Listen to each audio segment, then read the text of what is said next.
How about now?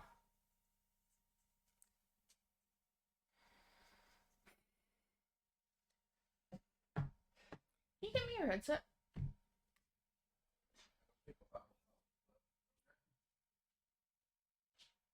Knowing what people hear will help, Vex. Oh, apparently it's much better. But no, give me your headset anyways. I heart you too. I gotta turn it Hello, on. random person.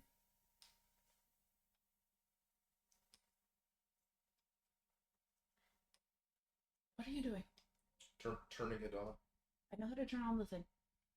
Okay.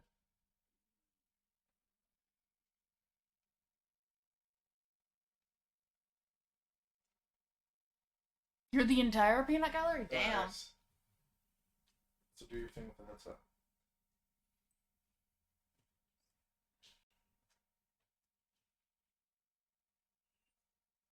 Okay. There it is. Vex, what are you doing? That was not what the plan was, but okay, that works. Okay, it's on streaming right now. Can you hear it? No. So Yeah, no, it's fine. okay, give me the headset, please. Oh, great. Okay, let's get started. Why do you do everything the difficult way? Because it's us. Okay, so let's start off. Good news and bad news. First of all, good news is that your reputation in terms. Well, the good news is that that Megan Johnson has shown up on your doorstep, and or specifically, she's shown up, left a notice, talked to your secretary, Frederico, and basically, the company sent her. She's the new PR person. She kind of left. Who's the company? And her PR company. Thanks for letting me know. Last game, you guys increased your public relations. Mm-hmm. Her company is basically High Sky Media PR. They took your case. They are not the highest end. They're not the lowest end. They're kind of they're kind of averagey. They're above average. Like, I give them a B plus overall. And Megan Johnson is basically the one who's taking your file along with a bunch of other independent kind of startups. And effectively, she's working closely with you guys in terms of monitoring your public relations. You have not met her yet. She just kind of swung by to introduce herself and just dropped off a package of forms, information, contact stuff, so you guys can get a hold of her, and is basically officially requested to set up a meeting at your convenience. Okay, cool. So that was going to go out. So, in terms of that, the game actually kind of opens up with, what were you doing? I'm looking for emotes. I see. Game starts with typical evening. You see Agnes's butler, Mr. Williams, kind of going through the mail. And he brings silver trays. He's walking through the house where you guys did the ghost busting with the Oh, we know. With the dicks. With the dicks and everything. A lot of the house is actually now under tarps and drop cloths, this kind of thing. They're at the final stages of packing everything up, getting ready, everything to be moved. The big portraits you saw are either down and covered up and ready to be shipped out, or they're already gone. So it looks like it's in the final stages of closing, thanks to you guys. So he kind of brings it up to her. And, yeah. Oh, Yeah, that's probably messing up your sound. and Agnes is there. She kind of leans over. Is like, Mum, a letter. It's for the Stanton pot.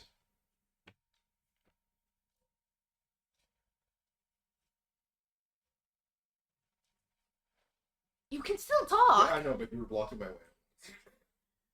And and leans over, takes a look at some of these big Coke bottle glasses, and it's like, oh, I wonder what Roger will have to say about this year's showing. He's like, yes, Mom, it shall be, I'm sure, one of your finest showings. Oh, you say that all the time. Who will you take this year now that the Mister has passed away? Well, that's it. I'll be taking you. Me, Mom. The butler. Yeah, that wouldn't look well, would it? It would be appropriate. No, it would not. Well, I could take that handsome young chap from my yoga class. I'm afraid, Mom, he passed away 2 weeks ago. Oh, dear. I liked him. Who do I know who is into art, won't embarrass themselves, and will still make me look presentable, yet harken back to my glory days? Mom, these are still your glory days. Oh, I know! That lovely Pez girl! The one with the Ghostbustery! Paz, Mom. Yes, that's what I said, Paz. Yes, Mom, my mistake. You really need to work on these, you know this. Yes, Mom, please forgive me. I shall make the appropriate inquiries, as you will. Now, where was I? Oh, yes. And she pulls down a drop cloth. I was finishing off my magnus opus, and the camera kind of pans up. You see the screenshot of this muscular man with big skyrocketing attributes, and it cutscenes to something else.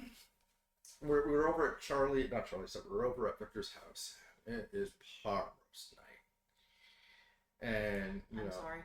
it's your moms are there, and they do the little camera angles of the anime eyes, slink, slink, slink, and there's a steaming hot pot roast, the little potatoes and the carrots on the side, and it kind of looks like you hear kind of like a standoff in a western, and everyone's kind of got their forks, and we're waiting for somebody to make the first move. And just as your one mom is about to lean in, and the other one is like, you can see that there's going to be a mad rush on this. There's that. Okay.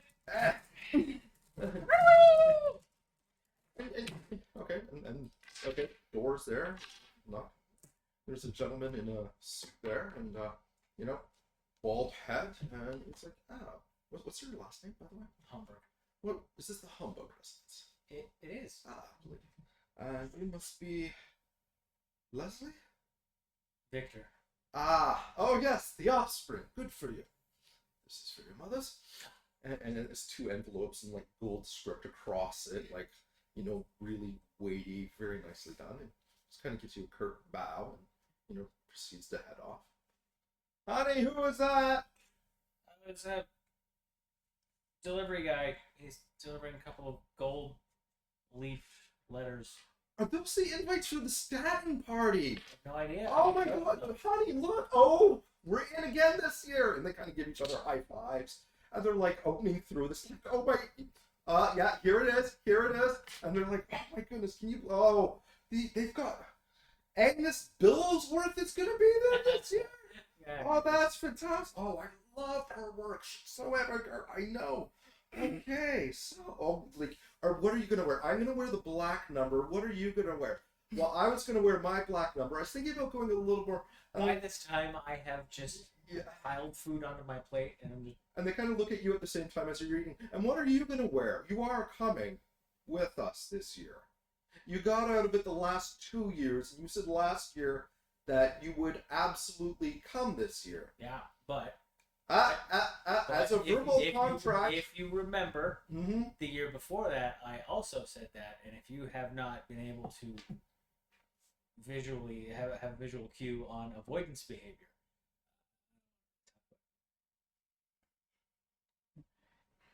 Leslie, yes, Patricia. Do you remember our son who loved us so much? Oh, I do, and how you spent 9 months with him in your womb and gave him the irredeemable gift of life. Oh, I do, and how in grade school, all those hospital appointments and the dance recitals and science project. Oh, he made that little volcano with the baking. It was so adorable. He was even in first grade. They didn't even have a science fair, but yeah, I remember that. What was that? Yeah. Whatever happened to that loving child? You got disillusioned with the science fair. Apparently, when you make a I don't know, but he was actual lava. he was replaced by this 20, 30-something-year-old shrew of a human being with a withered soul who just felt it was his place in society to break his poor mother's hearts openly at a dinner table. What kind of monster would that be? Well, you can't blame him. I blame myself. No, I blame myself. It's normally it would be very scathing, and I would genuinely be feeling the daggers in my heart. But that is awfully bold talk from someone who's on a first name basis with Agnes.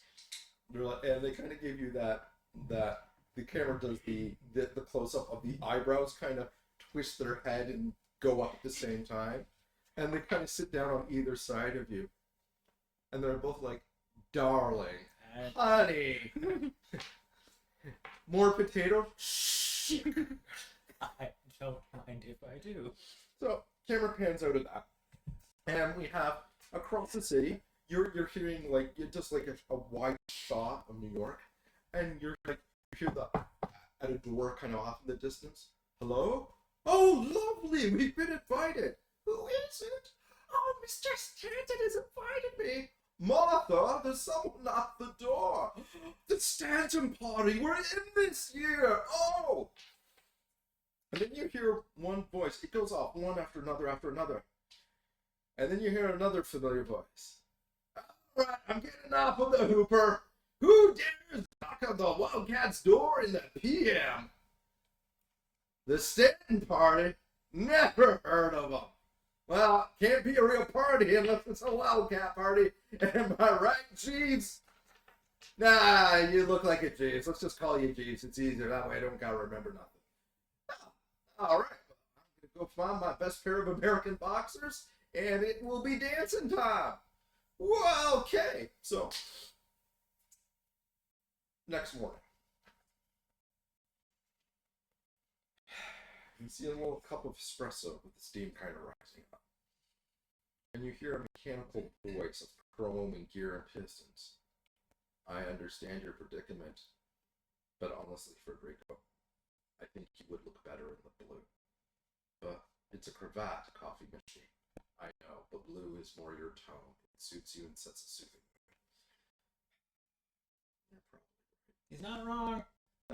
Hey, boss, how you doing? Not too bad. Yeah, the AI in the coffee machine's working great.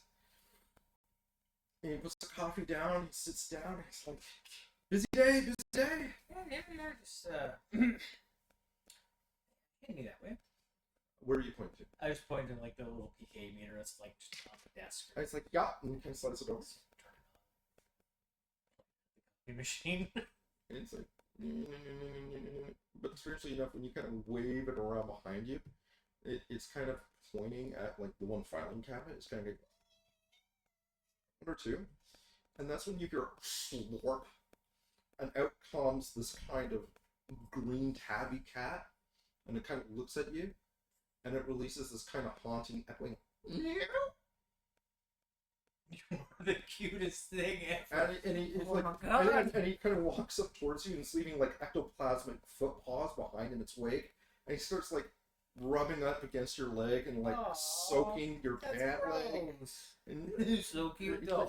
It's like Okay, let's get you into the lab. I have things. and then it kind of looks over to where you're sitting and it kind of hisses. And what do you do? Oh, I was there. Yeah.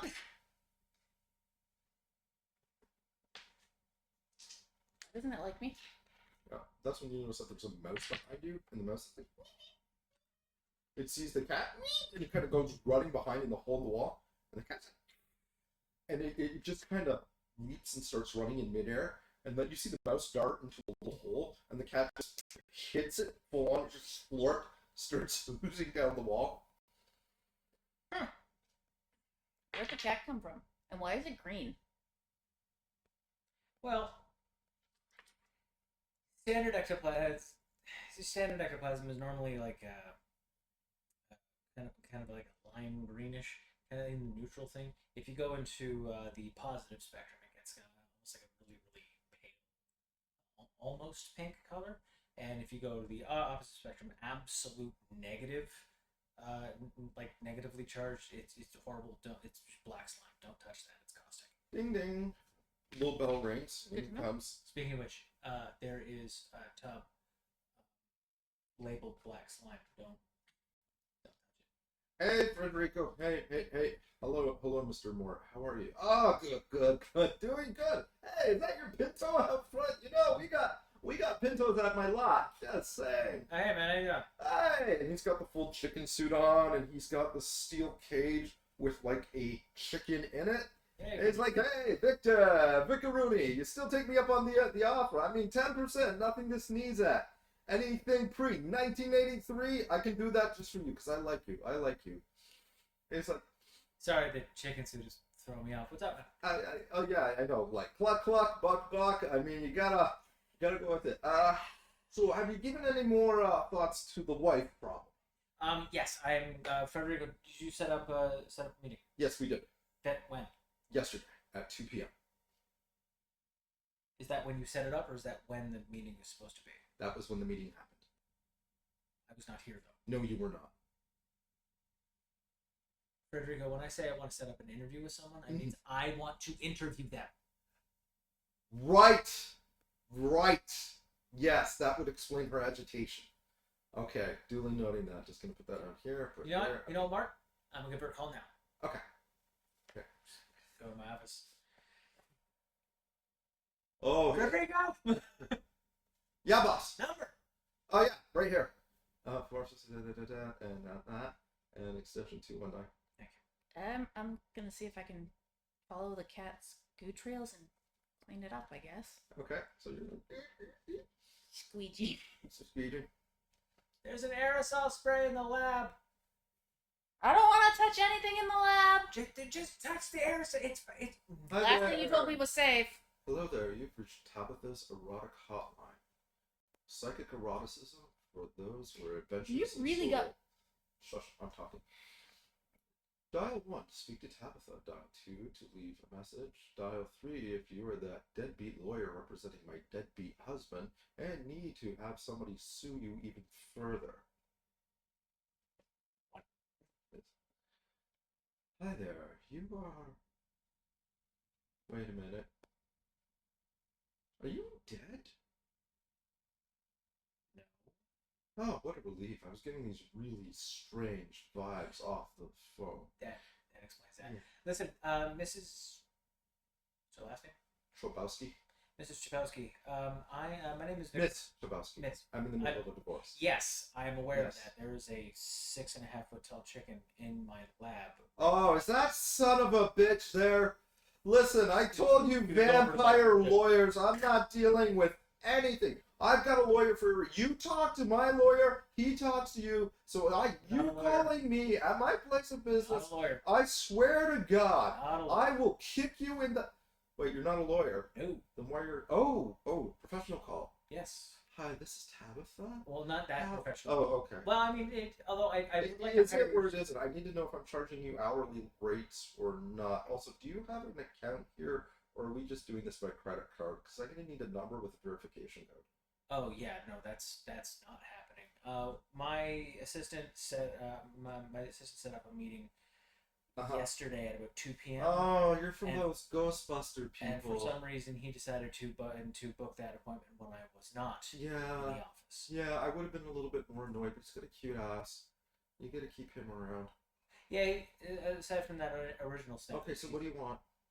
Well, I was actually hoping to pick your brain about a couple of things in the paranormal. Listen, I heard that- I'm working right now. Like this is like. Well, no, not now. I meant later. If we could actually have some sort of meeting with me actually here. Great.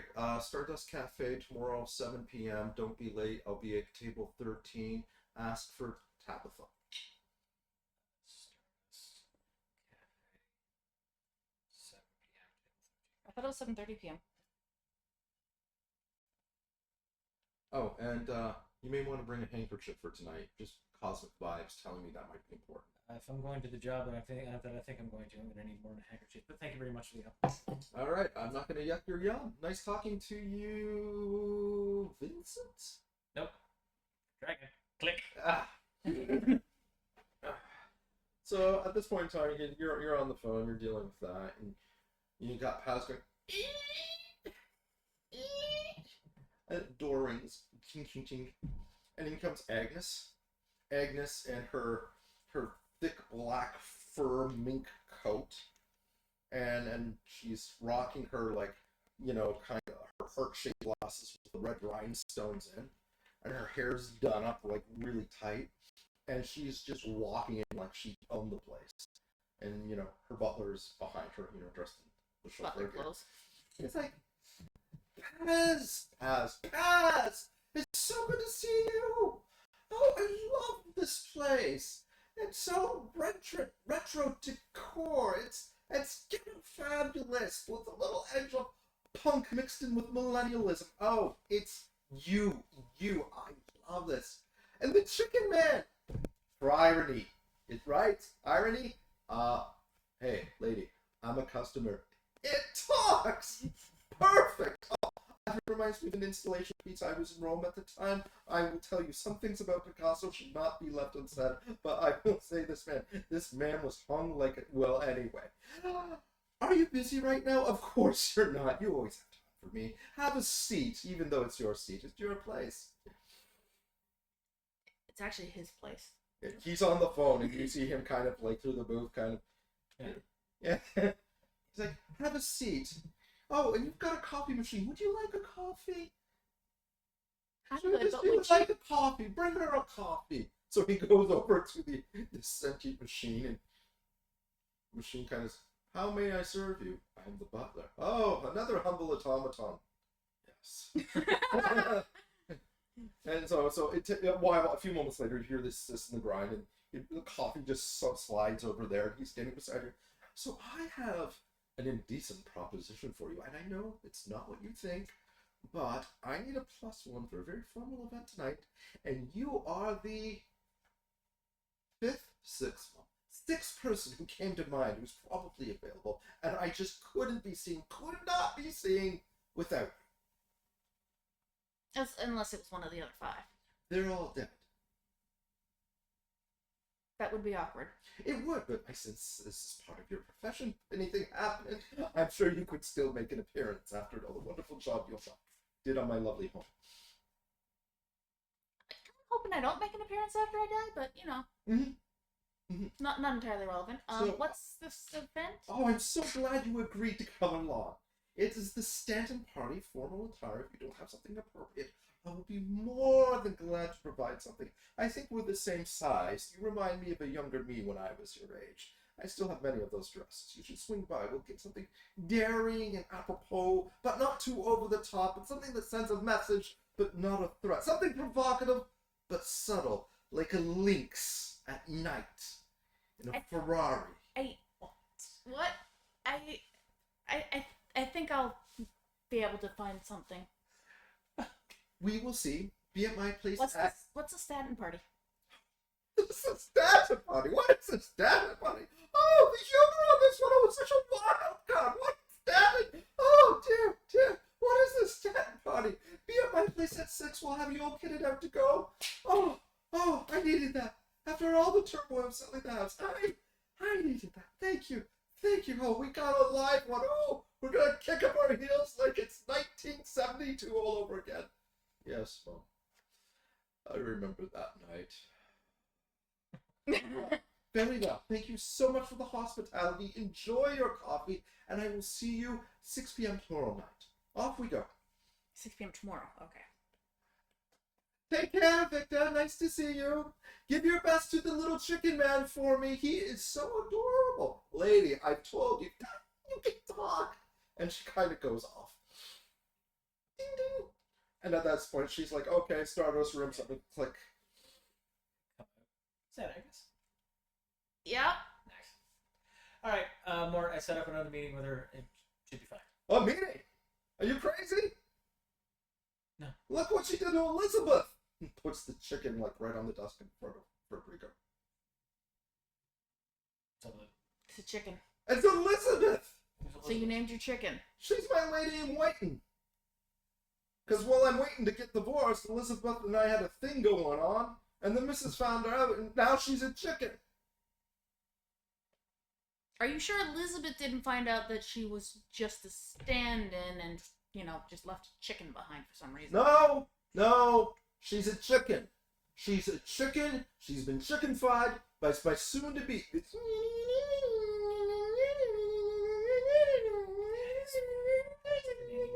Leave her here. Well, I mean, I gotta work. But I figured you guys are Ghostbusters and witches is probably the same thing, so you guys could use your sciencing things to de-chickenify her, right? Like, how long would that take? I have no idea what I'm even looking at. I mean, if she somehow psychokinetically turned one being into another being, that is a level of... She turned into a chicken. Yeah. She lays eggs. Yeah, I know. I had to Google it too. You know, sorry. The things you learn on the internet. It's horrible. It's horrible. Do you think kids should... A lot of kids... You know what? Why don't you hang on to Boss? Yeah. Boss, it's time. You've got the subway job. Remember? Yes, I know. Okay. Yeah, thank you. Very good. Okay, you take Elizabeth, and just because we have a cat, it's probably not going to go well. And anyway, you take Elizabeth, hang on her, you go back to work. I'm in a meeting, and I'll see what I can do, but clear everything up. All right, come on, Elizabeth. We'll find you someplace nice. I'll put you chicken coop. Well, we got a nice Seville coop. Close enough. So he kind of heads off. Oh, and he kind of sticks his head. Be careful. The axe will get in your head. Okay. She's crazy. Sure. Yeah. Thank you. No, like I mean it. She's nuts. She's cuckoo for Cocoa Puffs. Got it. We have a job to do. Go away. Yeah, all right. We work it. Got it. Yeah, on my way. All right. So he kind of and as you guys are kind of talking, Federico kind of slides to your drinks of choice. You're just there. Thank you.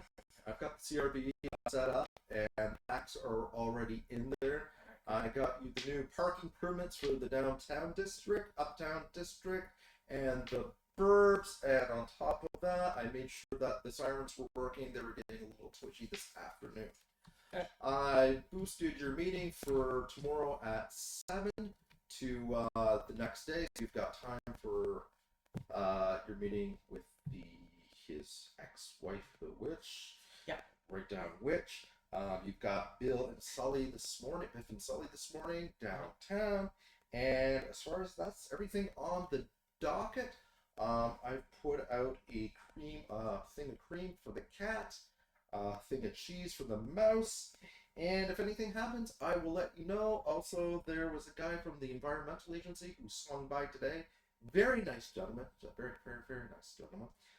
Says he just wants to check about some bylaw permits. And there is a Detective Donahan who also said that he would swing by at your latest convenience. Okay. Thank you. Oh, and dry cleaning's being picked up at 5. I hired a service.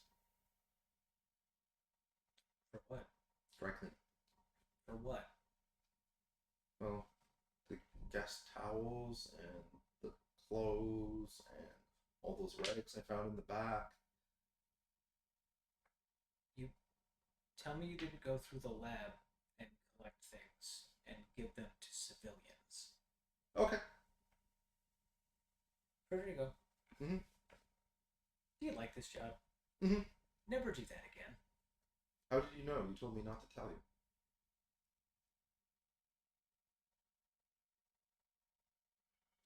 I can either have this conversation with you or your ghost. What would you rather do?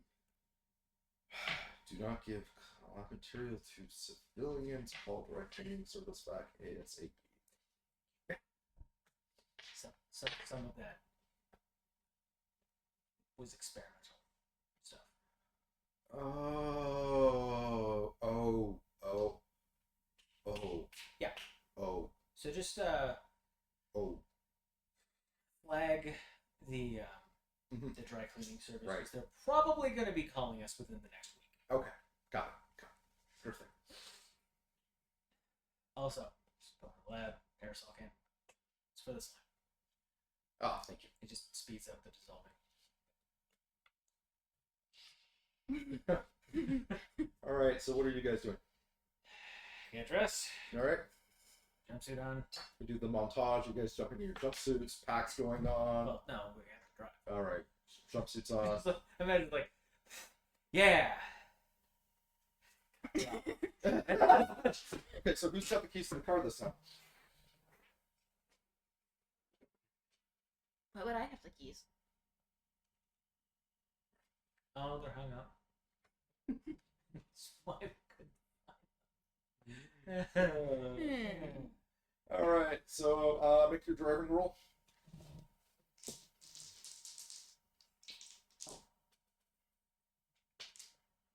-1. Excellent. So you guys jump in the CRV. It is back-to-back traffic. SUV. And it's just back-to-back. You guys, So- what normally takes you 20 minutes is taking you close to an hour and a half. What did I miss? Typically nerd. Yeah.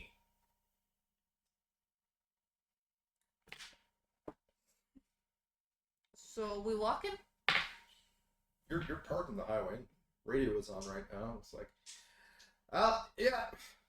I gotta tell you, it's not easy being the Wildcat, but I am thankful for all the little people. Especially with my new book launch. That was the volume. I really hate that guy. It's pretty annoying. We fast forward. Eventually you guys get there. And there's like police sirens kind of surround. There's police cops. There's cruisers kind of. Sorry, you were going to do something, Mariah? Yes. All right, So go. this is the toilet paper tentacle monster gig, right? Yeah. Letters? I don't know if that will work with soggy paper.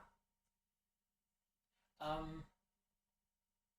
would try to avoid open flame, just because we don't know if there's going to be anything. Mm-hmm. Might make it more effective though. I mean, it would definitely burn everything up. Oh, I mean, we just had the standard equipment. If this wasn't so agitated, I'd be able to make something. I'm this close to making my slime thrower. Please don't shake the table, Mariah. I have to figure out how to. Why would you want to throw more slime? Well, if I throw, okay, so remember me saying that there was a difference between like black slime and there was a spectrum. If you use positive slime, it actually has a negating effect. Yeah. The traffic is starting to move a little bit as you're talking. Yeah. So Well, look, you make a noticeable.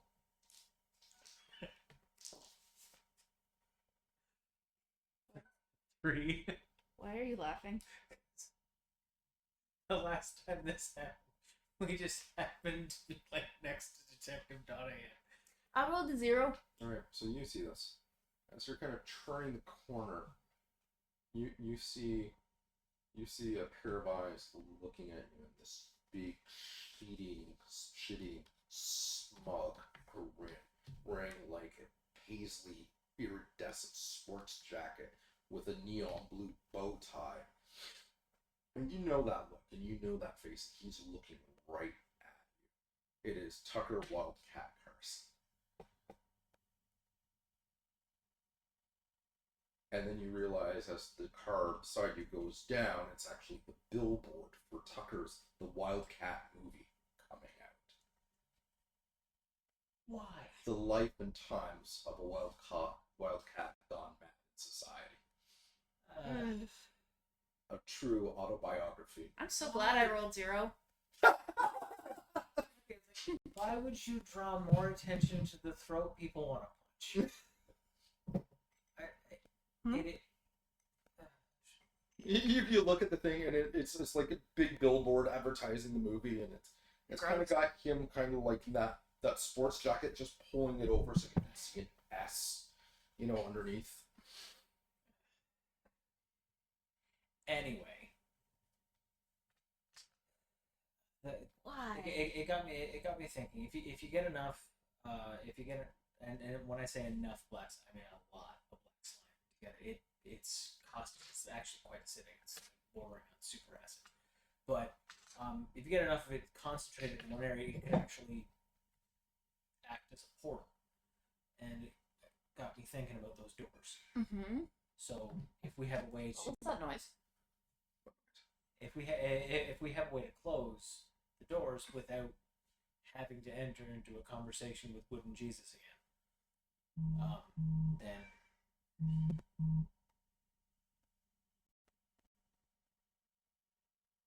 is that your phone or mine? What are you doing? I didn't hear a cat. Did you hear a cat?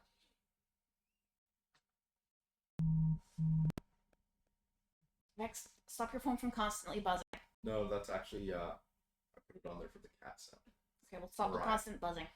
So the whole thing is, as you're talking, you can see the two little green ears. As you're having this conversation, two little green ears kind of poking out of the front dash. Oh, so that was a terrible Right. cat noise. That's it.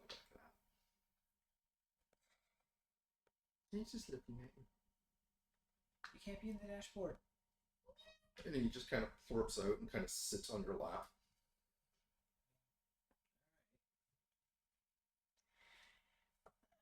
I kind of like try and grab it off your lap. Driving, bad idea.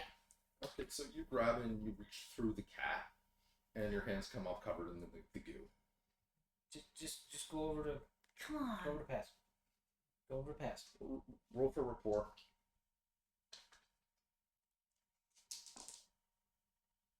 Yes. 5. I am the ghost cat whisperer. Cat leaps onto you. And it's resting comfortably on your shoulders, oozing comfortably, rubbing its head up against you, sliming your ear, and traffic starts to pick up again. Ah, there we go.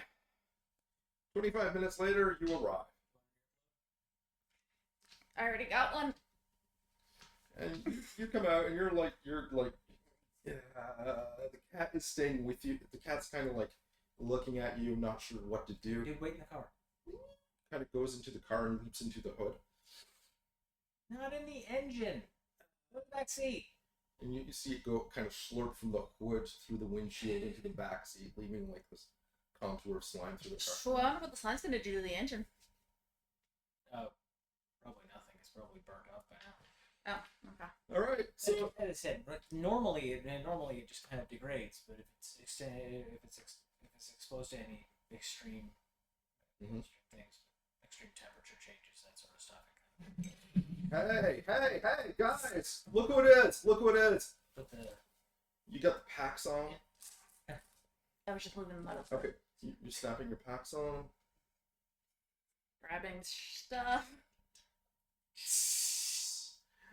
And you see, as you're doing this, you're seeing Biff come out Like, to you. okay, it's not just a shoulder. It's like just turn around.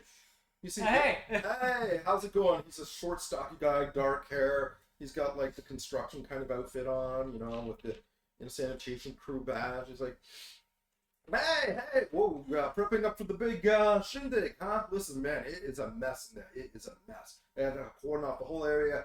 Everybody is out of there right now. oh, thank God. So water's been shut off. Yeah. Is there any gas mains, Nope, methane? we took care of that. There's nothing there of that kind of nature. Okay.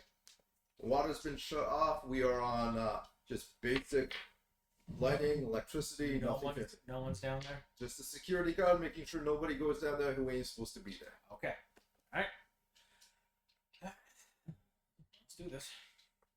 Okay, so, and he kind of walking you, and the cops are there just kind of just like, they're with me, they're the professionals. Yeah, they're with the, union approved it, it's all good. And as you guys are passing by the cops, the union did not approve this. They find out the guys were here, and as far as I know, this was done while I was away on my smoke break. Oh, I'm in so much trouble if this does not work out. Okay. So you guys are walking down the stairs to this. So normally we get the main one going downtown on the top floor. Bottom floor is one going east-west. But usually pretty good. About 2 or 3 weeks ago we started having problems, right? Okay. First we started having like sounds like gasping sounds, like not like an air vent, but like somebody was trying to breathe.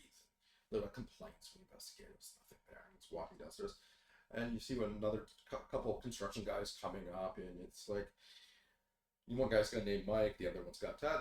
Hey, Bev. Hey boys, how's it going? Hardly working? Yeah, like you know it. And like, okay, hey, nice to see you. You see one of the cleaning ladies go by. Oh, Bev, so good to see you. How are you? It's like, hey, Matilda, you're looking good. How's the mister doing? Oh, not so good, not so good. Did you try the soup recipe? He liked it very much.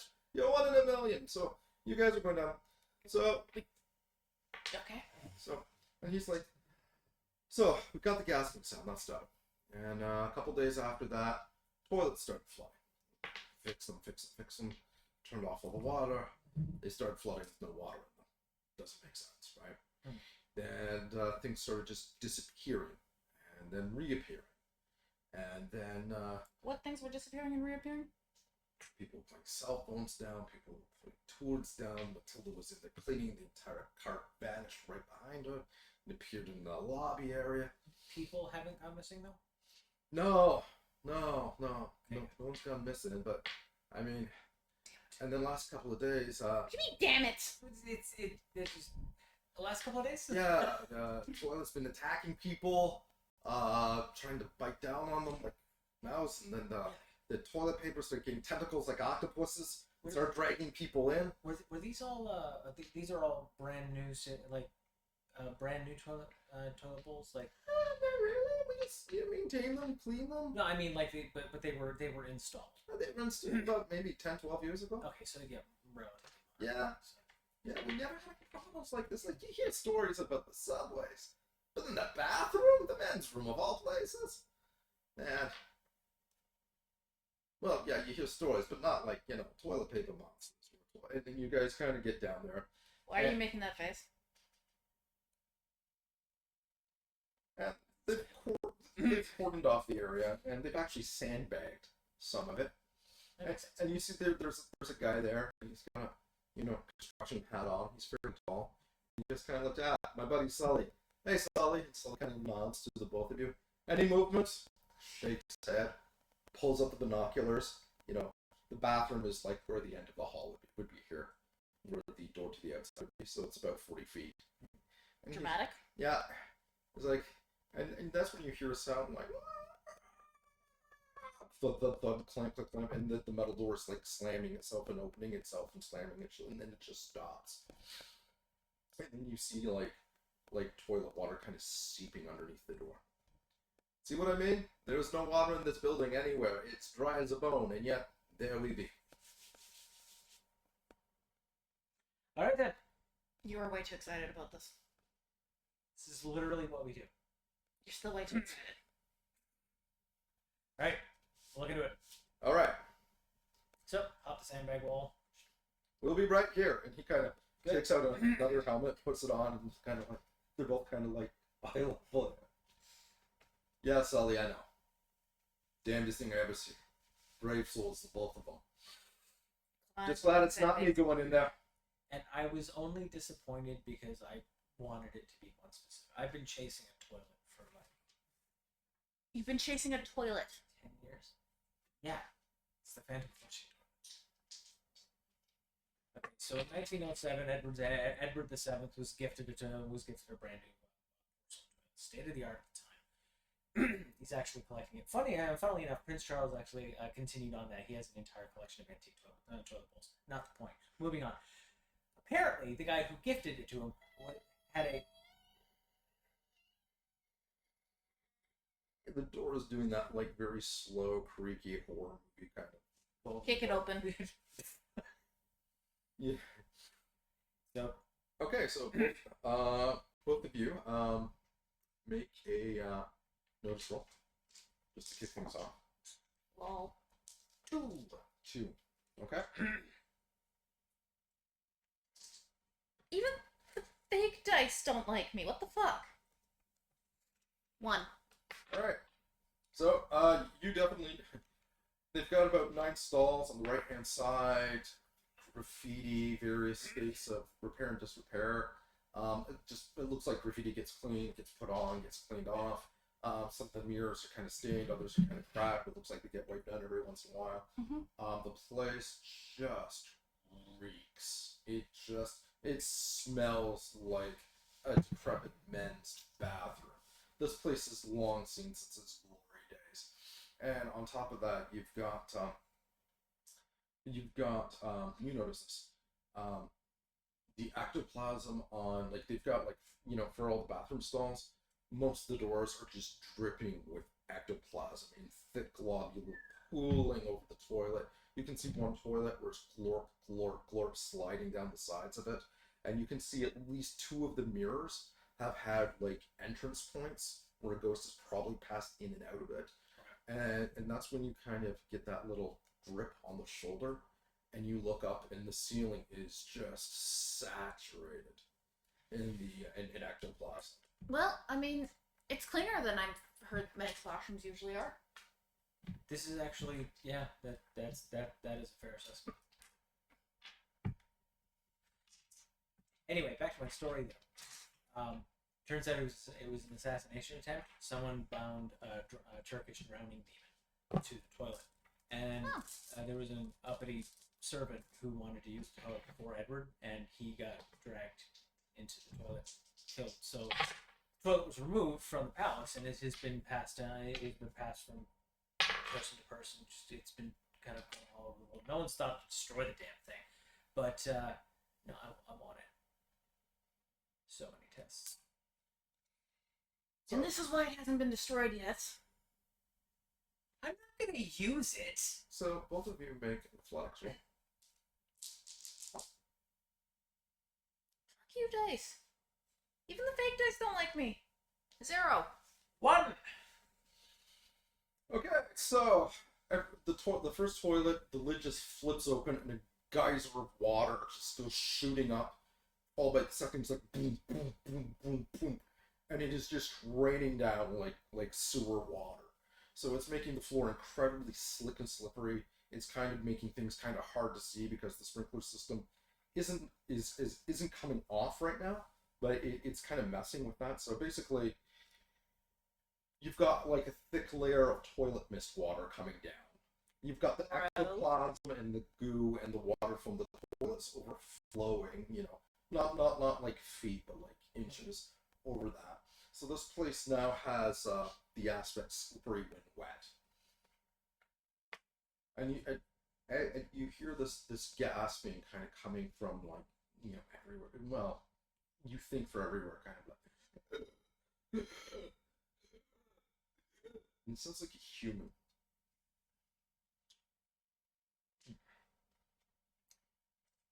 So tell me, what are you doing? Luckily for me, I came prepared for this particular job. Reach into my cargo pant pockets. Okay, so you can breathe. Okay, so yeah, that's perfectly acceptable. That was gross. Do you have to burn a fate point for that or no? We knew going into We this. know we were There's going like- into Okay, yeah, you got days warning. So it's not like something I built. It's something I like. Okay, so it's just like a normal respirator. Yeah, it's just Okay, it's that's- just a that's face all mask. We All- knew we were going to be going fighting a sewer monster. Okay, as opposed to a specialized ghost. Yeah. Okay, Yeah. just wanted to clarify that. Yeah. Okay.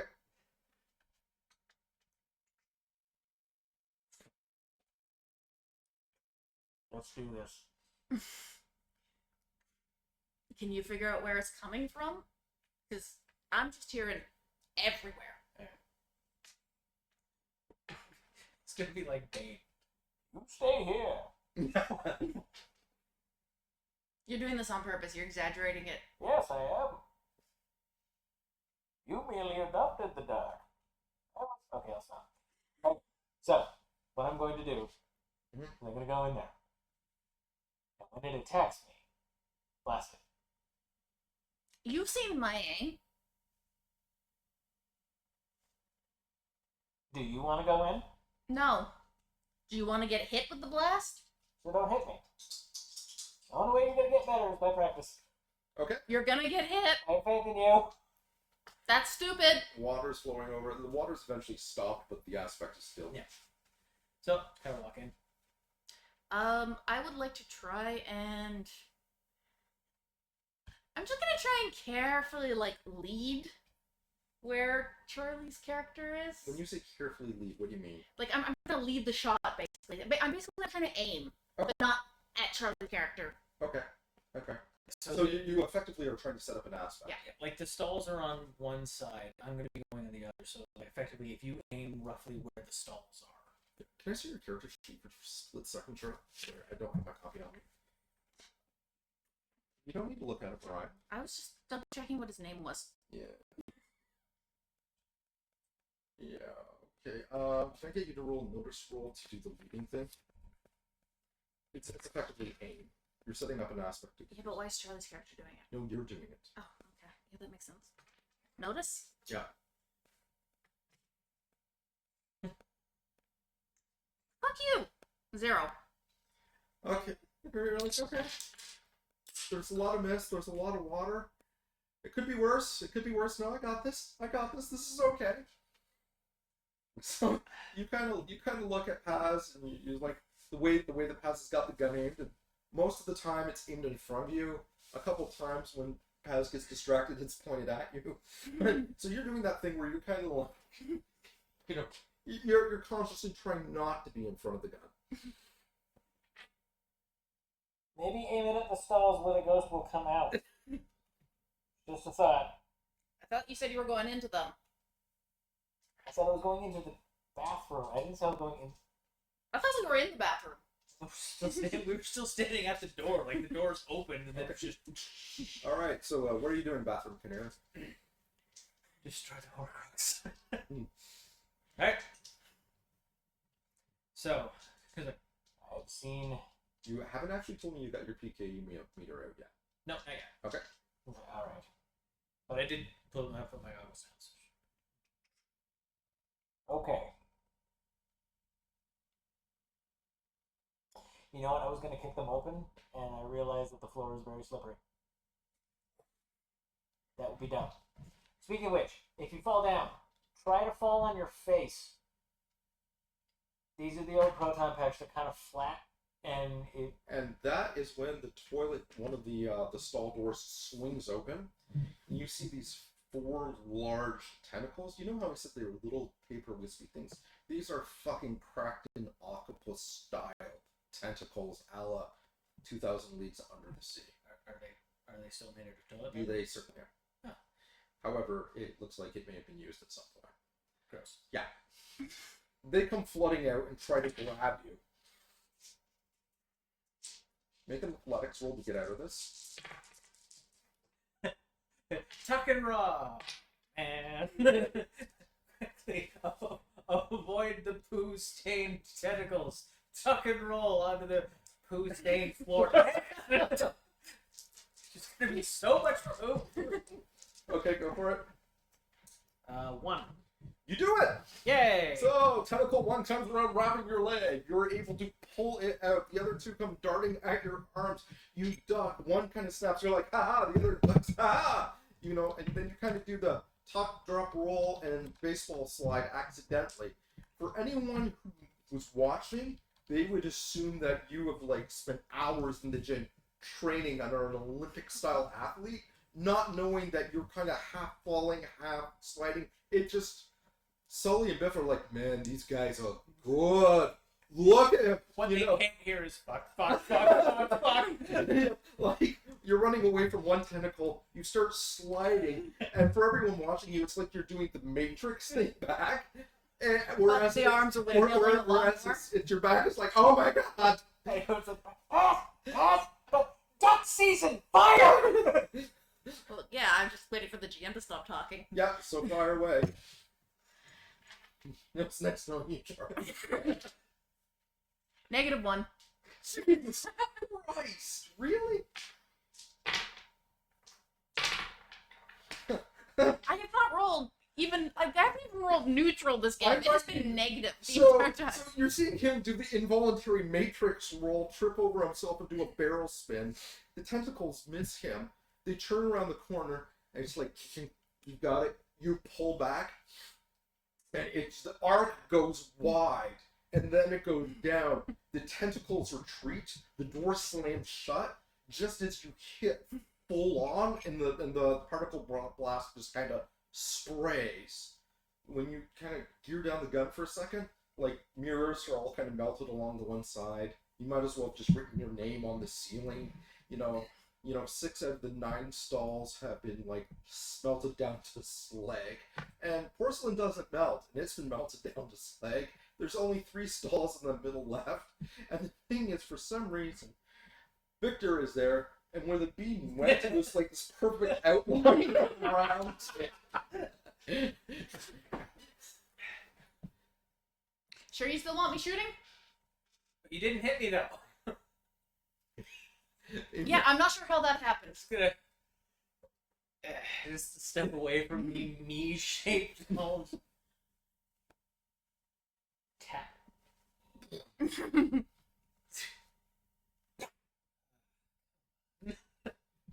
Alright, so the tentacles have receded. What are you doing now? Take a peek, aviator.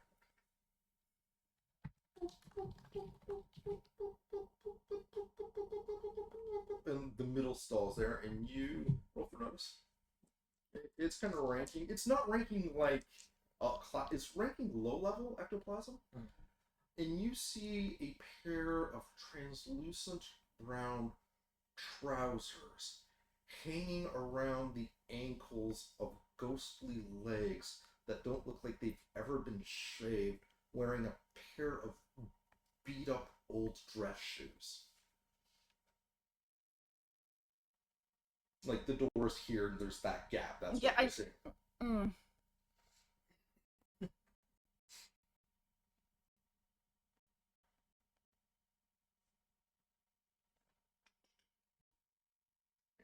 You hear a ghostly rasp. I would like to try and aim at said stall.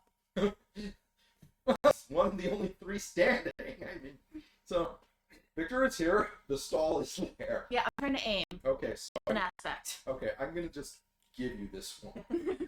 For my safety. And the fact that you've removed all the other obstacles. I'm gonna go cry now. You heard ghostly rasp. Occupado.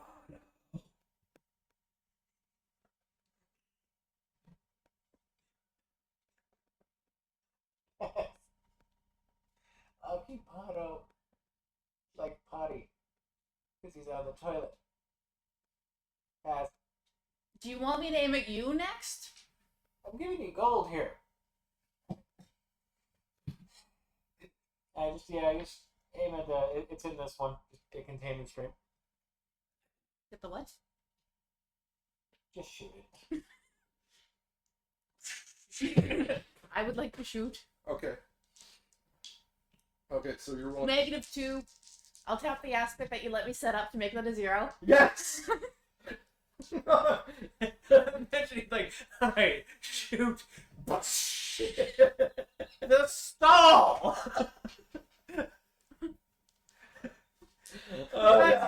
This is until you practice more. Holy shit! Literally. If we were in a forest, the only thing that would be safe would be the trees. Okay. All right.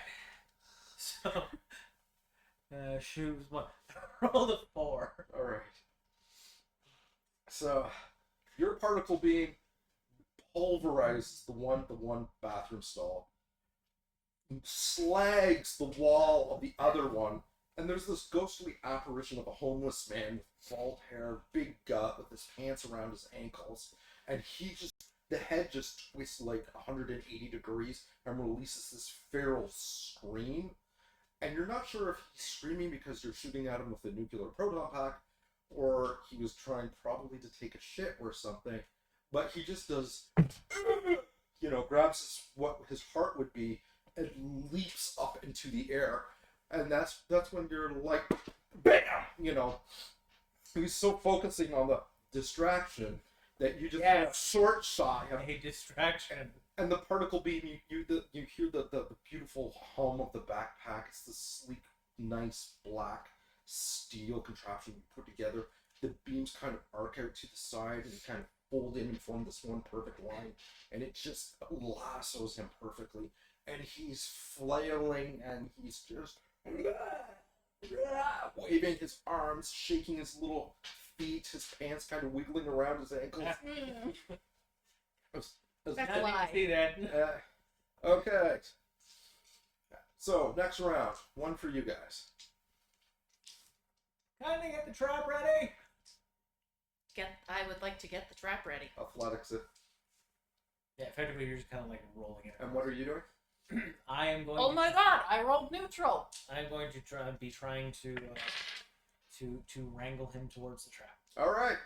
So that means I gotta walk him too. You roll athletics.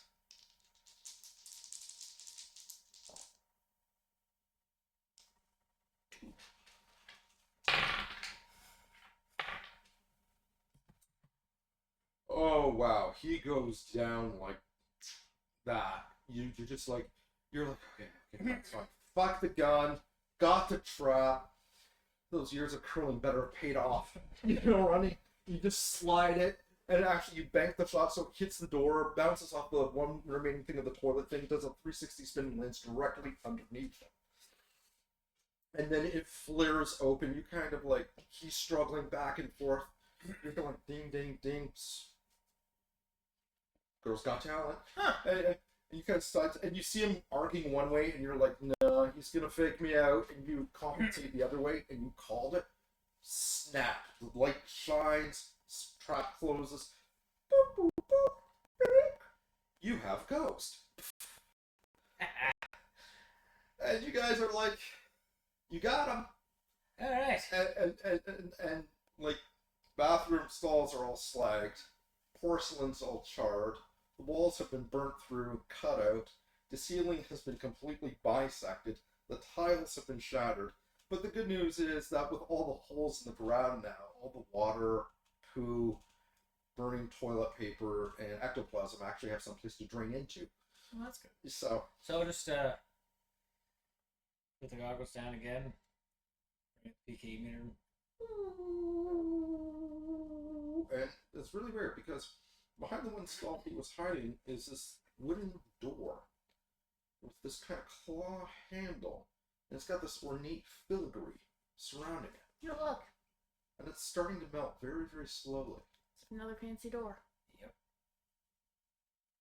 Okay, so when remind me when I get back. I'm gonna shelve all my other projects. We need a slant thrower. And so it's the door's beginning to... Any ornament, like, it's a gold filigree, but like anything recognizable? It looks a lot like the other doors. There's definitely script there, kind of written in that old language that you've seen before.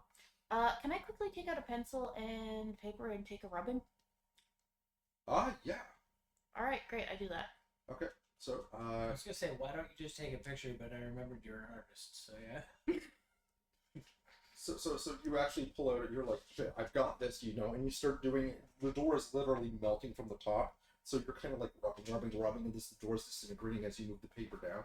But by the end of it, you've got like about yay much of very clear. I'd say most of this is pretty clear in terms of the rubbing, but you definitely got that. And that's when you see Biff and Sully is like, wow, guys, I ain't never seen nothing like that. 42 years on the job. Nothing like that. Whoa. Do you have a hose? Oh yeah, we got those, but man. Oh, Bruce. Bruce? Yeah. The guy you put in the little box. The ghost. Yeah. Ah, man, he was poor Bruce, he never bothered nobody, you know? Well, he definitely did now. Well, yeah, but I don't what a way to go too. I mean, I don't think it was him, I mean, per se. he was here all the time, right? He had no place to go. We gave him the odd sandwich. And he's always had a joke and smile. Then that one asshole showed up. Oh, fuck. They're screaming at Bruce, get a job, get a life. Poor Bruce had a heart attack right on the spot. But, you know, the EMTs, they don't care. Some homeless bum You know, that's him saying that, not me saying that. That's in character. Yes, I'm a homeless guy. Just, man, that's, fuck you. Some people are just assholes. Couldn't believe that guy. Yeah, stupid bow tie. If I ever lay eyes on him again, pow, right in the kisser. You know what I mean? Some people ain't got no respect just because you're born rich. Bow tie? Yeah, I mean, I'm sure there's pow, other people. right in the kisser. I'm sure there's other people who wear bow ties, but somehow I feel like I know who this is. Is he on the radio? Who?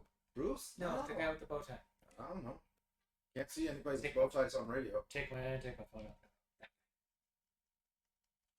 It kind of looks like him. It's hard to say. Maybe it was a while ago. Surprise. Guy was a real piece of work too. Yeah, What that's else? What did he do? I mean, well. not everybody's if- lucky in life. But anyway, Sully just kind of turns to him and raises an eyebrow. Yeah, you're right, Sully. It is a really dark commentary on humanity. So that hose. Oh yeah. Out back, and so it's like, so we do the thing. Sully's like hosing you guys down. After we've taken the equipment off. Yeah, and Biff is like, he's like, yeah, no, they came in, no, past, oh, it was bad, yeah, it was the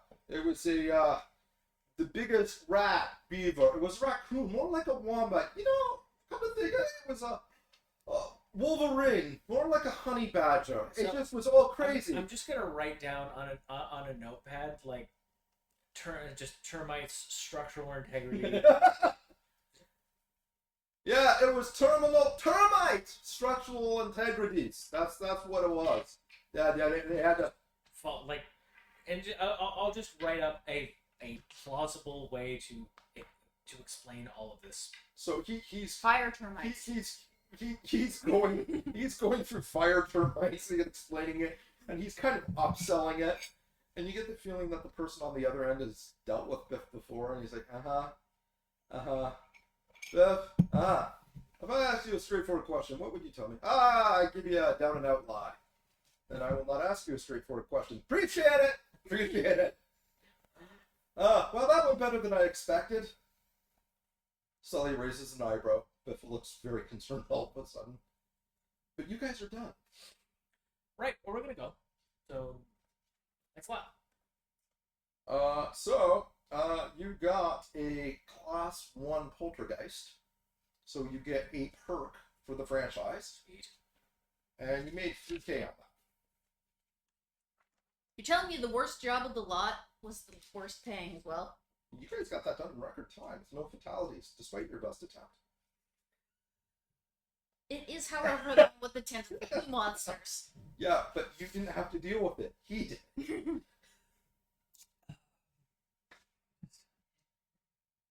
So good. But you guys have one perk between the two of you for this. You got paid. A lot of collateral damage, but overall, Biff seems pretty happy. That's good. So, Just go back to the station. well, you go back to the car first. There is a very angry, tall gentleman in a white hat with like the apron thing on, and you can see his hot dog cart like nearby, and he is just screaming at your car and pounding on the window. Excuse me. Like, what? Why are you beating up her truck? And the little monster's in there! He ate most of my stock! You see this, you look in there and this kitty with big soulful eyes looking at you like I've done nothing wrong. Sitting on about 1.5 foot of hot dog wieners that just somehow ended up inside of the car with it. Meow. Meow, love me. No, don't buy the ghost cat's bullshit. Meow. No. How Purr. Do you want the slime page hot box back? How much was the? I opened the door. And that's when all the other hot dog wieners come rolling out the side of it. Okay, honestly, how many hot dogs were we carrying in that damn thing? He took my entire stock. Okay, so how much? And he's like, let me go to the truck and get the inventory. And you see that he had the truck beside the thing. I'm looking at about $250.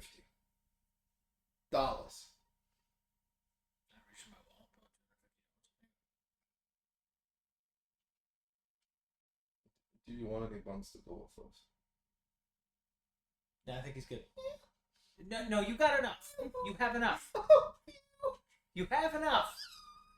I don't know. I mean, this is an excuse to get your bread stash. Your bread stash for the next week. Until it goes. No? So you guys get in the car and you can drive to wherever you need to with the smell of hot dog wieners and ectoplasm.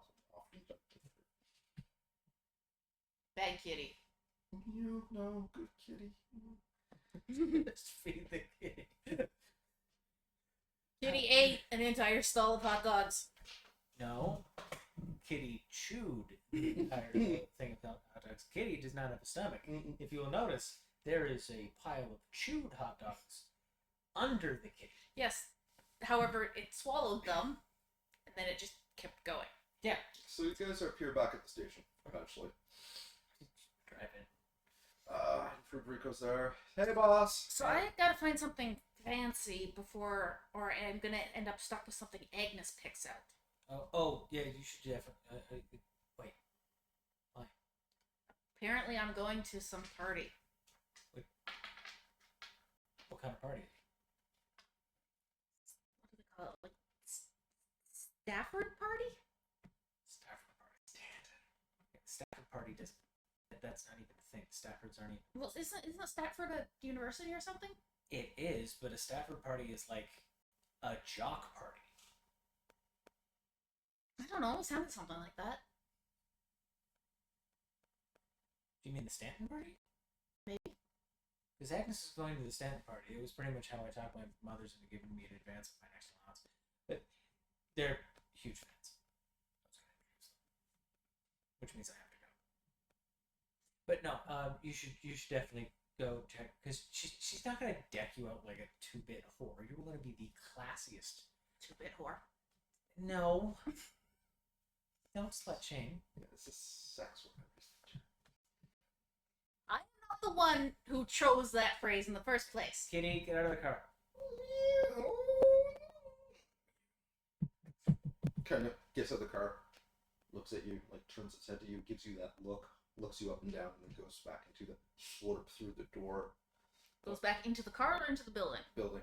Okay, I was just wondering. So, You know, it would be a good investment. a lot of that pink foam. Ghost I mean, yeah.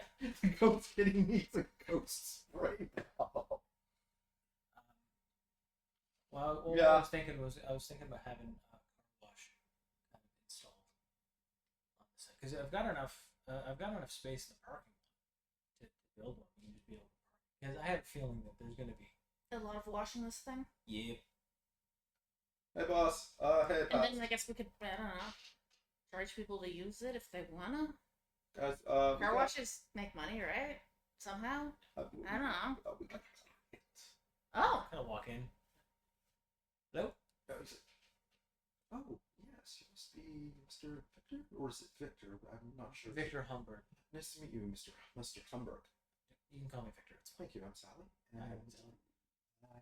I've been told that through word of mouth you deal with strange occurrences.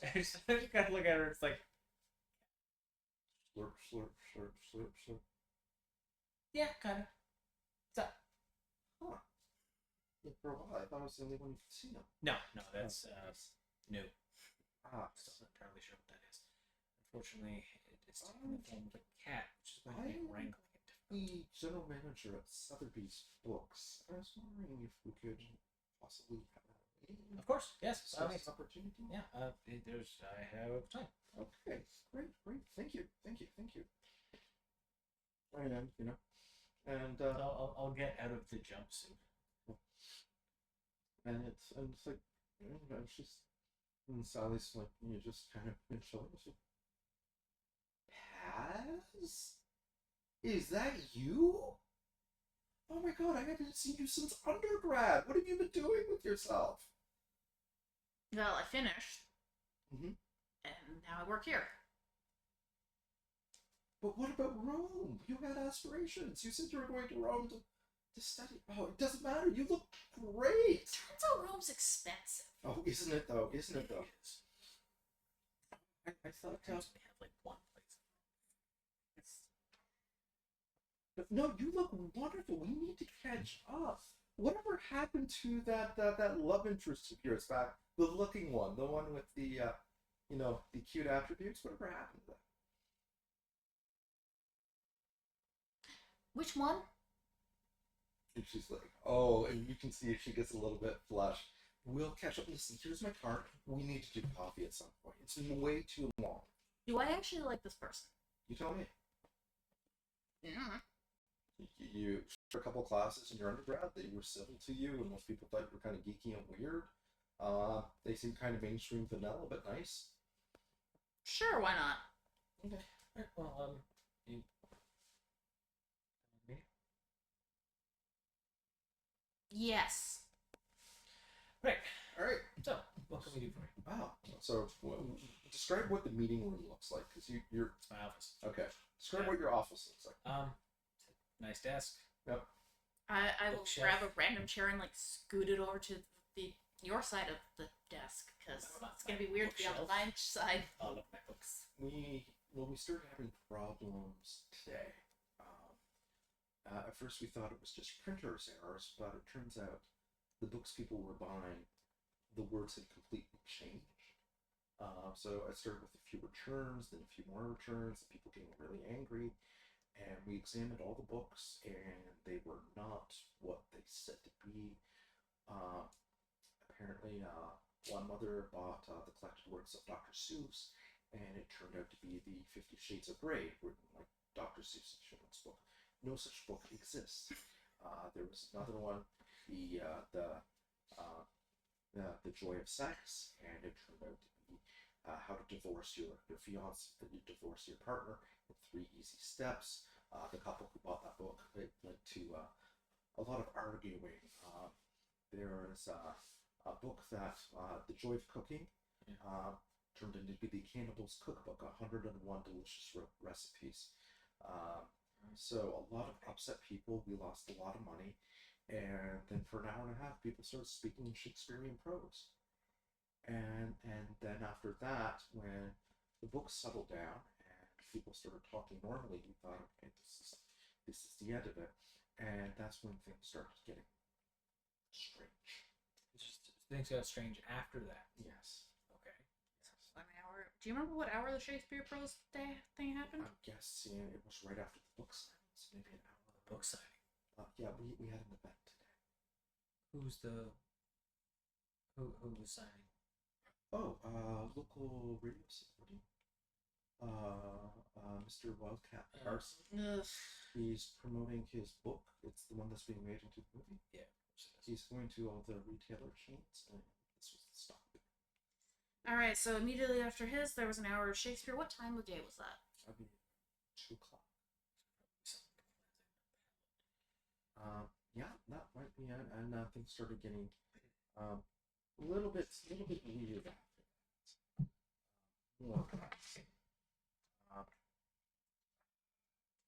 It was the weirdest thing. There was this quiet, and I don't know how to describe it. It was an eerie, ghostly, quiety quiet.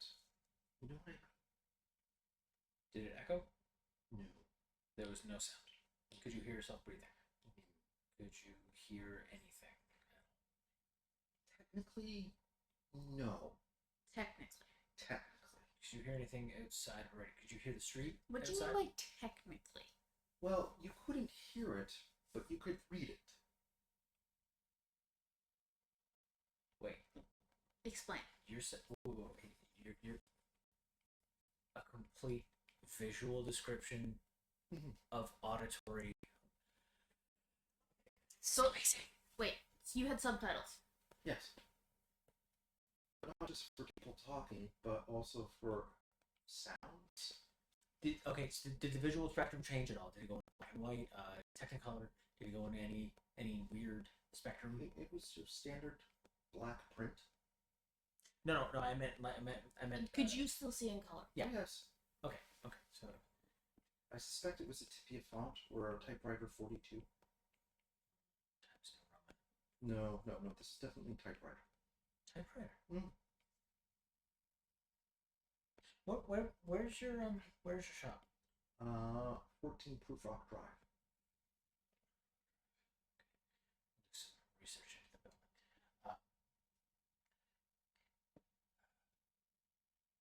But this is the kind of thing you do deal with. Yes. Yes. I mean, we had It we could lost a lot of publicity. The book signing was a mitigated disaster. Don't tell anyone I said that. On top of it, through strange occurrences, we lost most of our sales for today. It cut into yesterday's profits, and people were so scared. When did I the had to let most of my staff go. Their nerves are just in shambles. And I don't want to sound greedy, but I'm in line for regional manager. I've been waiting like years for this, and now I have a chance of finally getting it. I might lose this. Okay. No. I've been living in a one-bedroom apartment with my dog Cerebus for like 6 years. I need this. you named your dog Cerebus? Yes. I'm a fan of Greek mythology. Does he have 3 heads? Well, no. That's not the. Does he have a spot? No. Then why'd you name it? Kerberos means spotted one. I know. Hades legit named his dog Spot, and you named a dog Spot in ancient Greece Yes. that does not have spots on it. For alliteration. What does it alliterate with? College. You used alliteration on an abbreviation. Yes. Ironically, of course. Certainly not surprised you're being haunted. Anyways, when did the books start being wrong?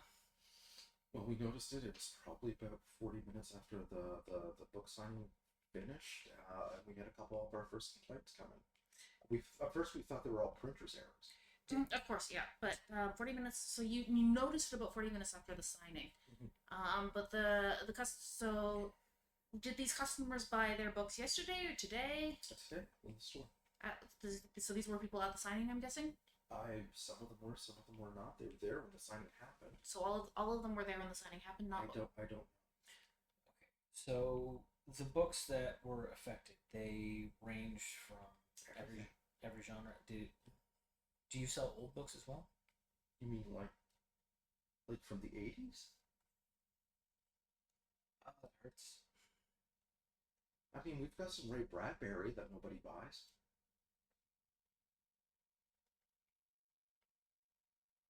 Okay, so that's a no.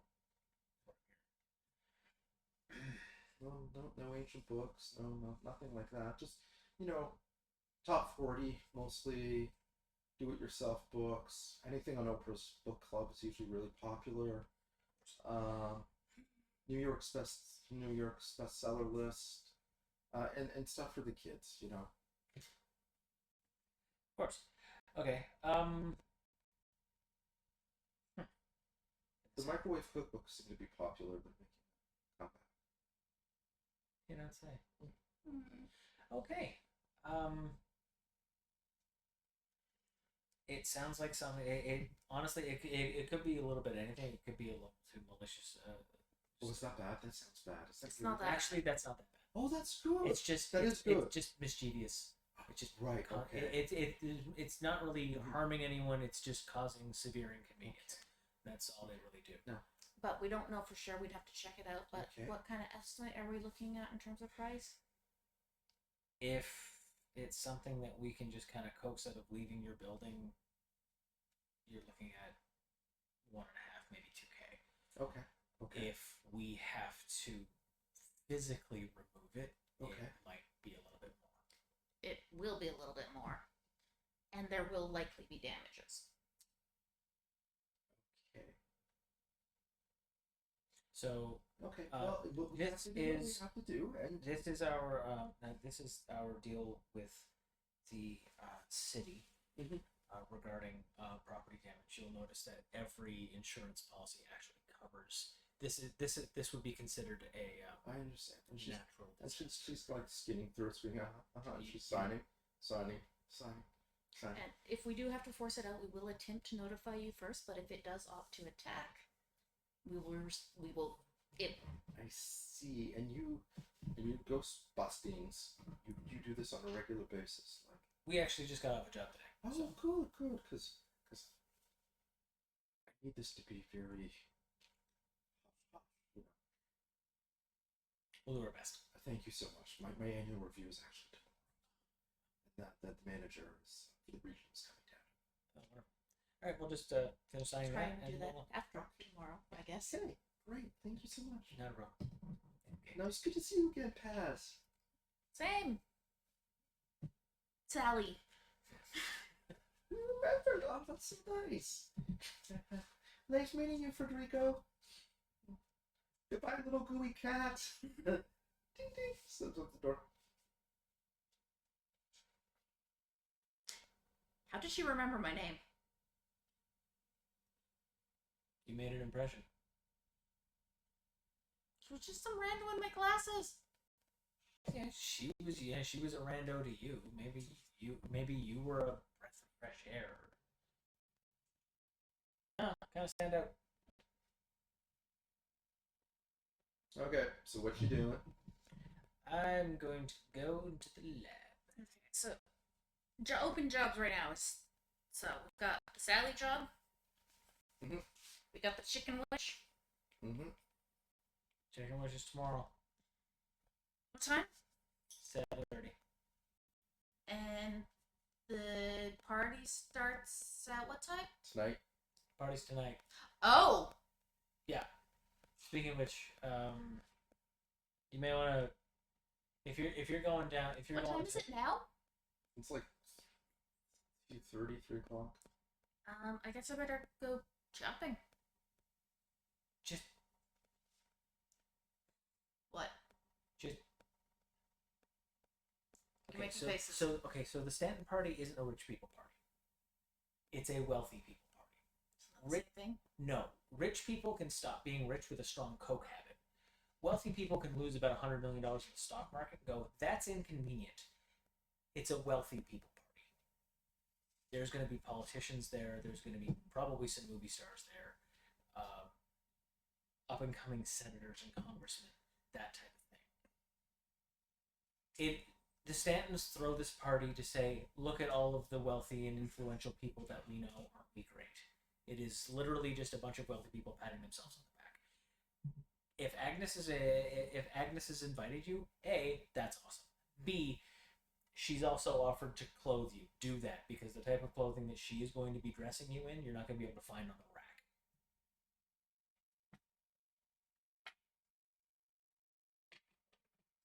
I don't want to show up in next to nothing. You're not going to show up in next to nothing. You saw Agnes, it might be actual nothing. Exactly. That's not an upsell. It depends on your point of view. But I'm throwing something at you.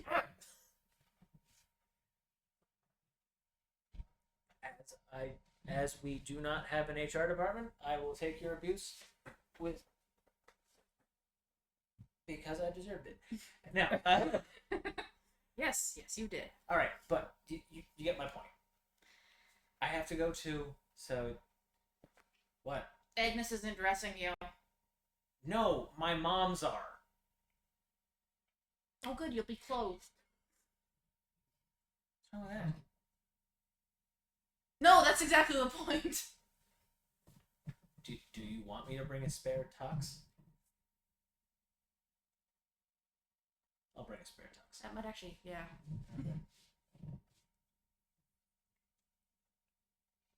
So you're in the lab. What you doing?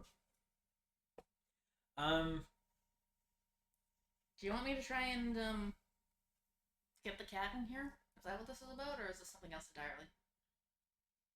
No, I just had an idea. Mm-hmm. Well, the trap can only hold one, maybe two, depending on the ghost. So, question. Hmm. Where's the other ghost? You know what I mean? The first one we got. It's in there. There's a point to this kind of machine built into the wall. You haven't seen the containment field, have you? Come with me. Alright. Pretty simple. It's the containment grid. Describe what yours looks like, because the one in the movie is from the 80s. Yeah. This is like So effectively it looks it kind of looks like a bank vault door. So, you raided the coffee shop? What? It had a bank vault. It's a coffee shop. Why would they need it? I don't know why they needed it, but it was there. I know, but it was also behind several layers of brick, which means they weren't using it. So I just talked to the owner about it. Anyway, point is, this is mostly for containment. I've also lined it with a few things. Anyway, so and the middle part of it actually has like a square slot. So that trap goes in. There's a little button on the trap there. You take that off, and then the square part actually just kind of stays on there. Okay. Set the entry grid. Just click. Neutralize the field. Click.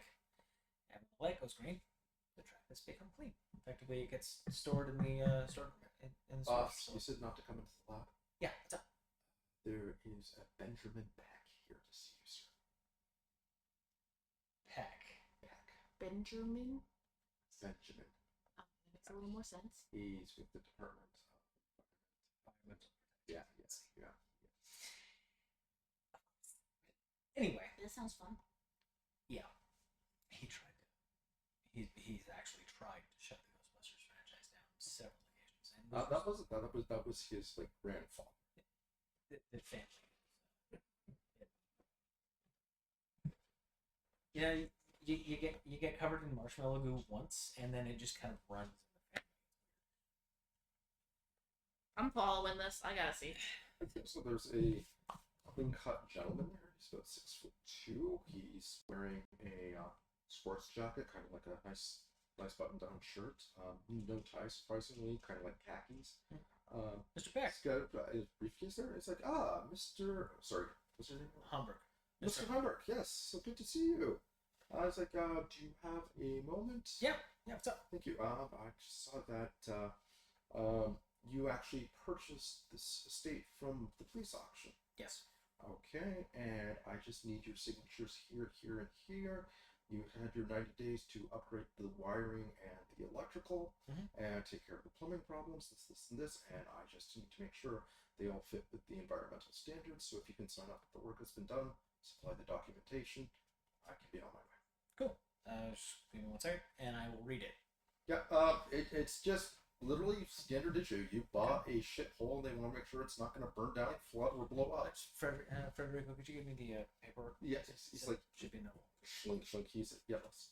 And he said, so this is your place. Yep. It's nice. I like what you've done with it. Thank you. It's a chop shop, so we're not really mind the cat. How are you finding the sewer system? We've had problems down across the neighborhood. Breakages, no problems with the water. Flood, the snow. Nothing. I mean, it's part of smell, but nothing. Nothing as far as sewage goes. Okay, so no sewage problems, nothing. Now that we're working. I noticed that the electrical consumption is pretty high for this place. It is. I am actually working on that. Hey, say no more. I figured I would save you the trouble. I brought you the forms for extending it, and I just need to sign here. There is mild premium, but if you buy it for a full year as opposed to monthly, you actually do save 10%, which comes to Circle Savings, and it leaves no carbon footprint for this. So just figured you might want to take a look at that. Okay. Yeah. Isn't the electricity because of all the ghosty shit? No, the electricity is from the consumption. It's a combination of the lights, the containment grid, the whole bit. But I'm actually working on a way of mitigating the footprint to non-existent. So hopefully we can do that. But in the meantime, I'll read it over. Yeah, it's all legit. It's all above board. He actually went to a lot of. It seems like he's being considerate. Okay. And he's like, there is one thing. It's a small problem, but I'm going to point this out so somebody else won't be on your doorstep. Your parking pass for the car is not valid. It's out of date. You may want to have somebody look at that. Just pointing that out to you. How? Parking pass for the car. Mm-hmm. The two caddies up front. Those aren't mine. Oh, well then. Don't worry about it. Oh, okay. Also, I thought this was supposed to be gone. Didn't the police department? I'll call Detective Donahan. It's like, well, this is fair market. This is all I need. And he's like, okay, good luck with your ghost busting, and yeah, it's a wonderful place you have here. Thanks. Be a shame if anything happened to it. Steps with. Right. Frederico's like, he seems nice. He did until the last couple sentences. You're not getting any like weird supernatural aura off of him, but just the way he said it, there's a little bit of ice. Yeah. Yes, it's a nice car. Be sure if anything happened to it. All right, well, have a great day. Pew pew. What is he doing the pew pews? No, he's actually doing the pew pew, like the right at you. Mm-hmm. It's not finger guns. It's yeah. Mine's bigger. Yeah. So he just. All right. So anyway, the containment grid is fairly simple. Centered again, but I think what I can do is based on. I mean, it would depend entirely on the level of whatever we put in the trap. I might be able to so we can be able to hold more in one trap. Okay, that's cool. How much can the field hold? I'm iffy on putting more than one in there just because I don't. It's based on an old design from like 1989, so it's stable. It is absolutely safe. I don't know. I don't. It's not something I want to test in the field. You know what I mean? So No, not the trap. The one you like. The one you just put. Yeah. Oh God. Yes. If it were a computer, it would hold like metabytes of information. Megabytes. Oh, okay. Metabytes. Oh, hey, pass. That's better. Package came in for you. It's a book. It's from Persephone, somebody from the mission of Holy Enlightenment. Callie? Oh. Why is she sending shit to my? Okay. Curious. Open it up. He opens it up. He takes out the box. Opens it. It's like, whew. That is a big book. And it's a picture of your roommate's face, and she's wearing these flowing white robes with laurels of flowers in her hair. And it's a better, happier, prettier you. A guide to spiritual enlightenment. Oh, that's nice. Oh, look. And look, oh, hey, she signed it, too. And it's dedicated to Pez. Thank you for inspiring me to take my spiritual path and journey. I could not have done it without you. Oh, that's nice. Where's the jab? Oh, and look, and she included she gave you swag with the book. He takes out a little clay statue, puts it down, and it's in her image. And it's her standing aloft with the robes flowing, pointing towards the future while holding a baby infant in one arm. And Where's her giant pile of crap she never took? It's like, oh, that's nice. She even gave you clay stuff. It's nice. No, it's just my obnoxious roommate.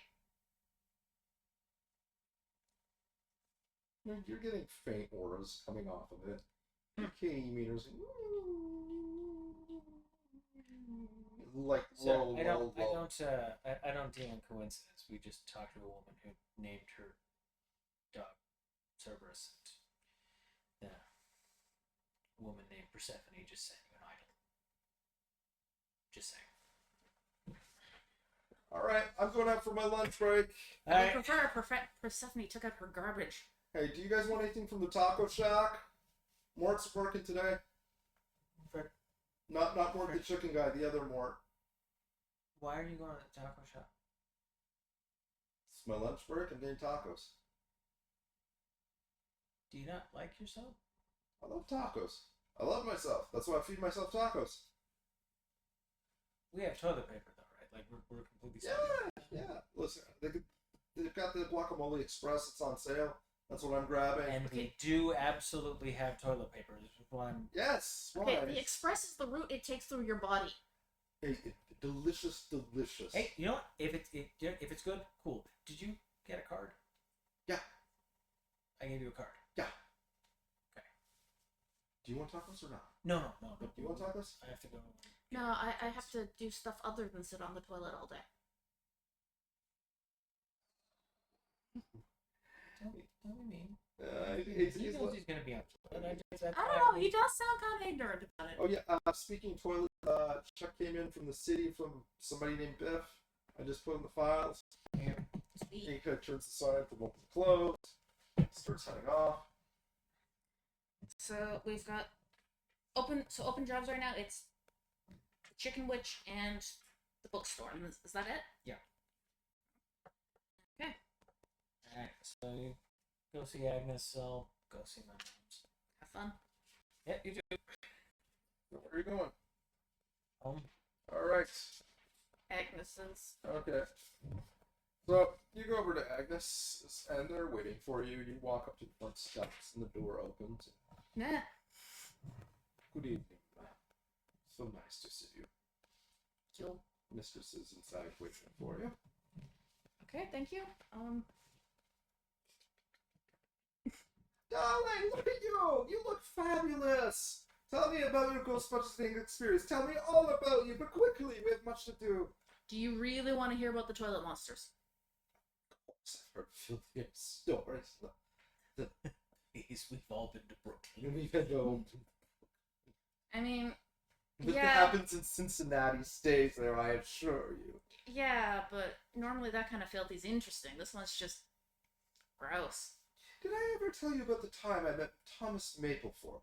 I was in a roller derby in New Jersey. And she starts regaling you with this tale and drags you into this one room. This is my room. These are my dresses. This is what I used to wear when I was younger. And actually, it looks like it would fit your body type pretty well. Now, I know what you're thinking. The Gucci is so last year, and the Versace has no creativity. A bunch of people with too much money and not enough taste. And this is what they get. Flat, matte, black, blah. We need to set a statement. We need to set an image. Something that people will remember you. So naturally, it's a black tie and black dress event, so we'll be wearing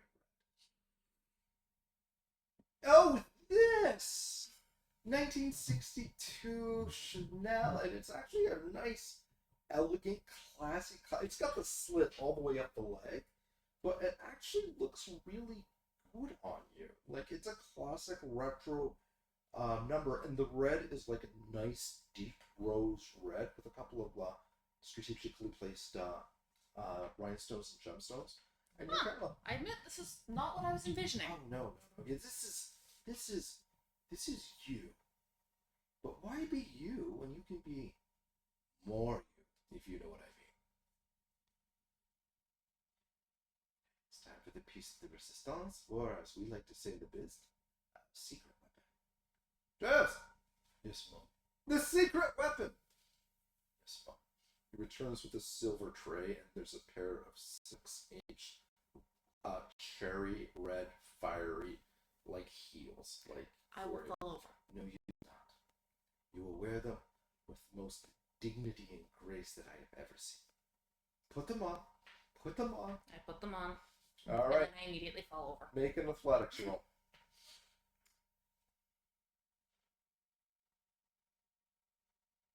Oh, wait, now you...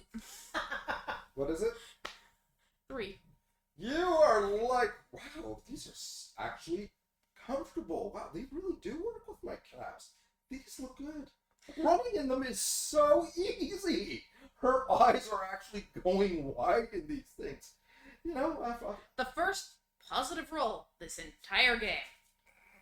at this point, there's the montage of you trying on the dress, putting on the heels, running with them, sidestepping, sashaying. You do the Tom Cruise, like, what was it, cocktail opening slide across the hardwood floor. and she's doing, yes, absolutely. Oh, this is the right choice.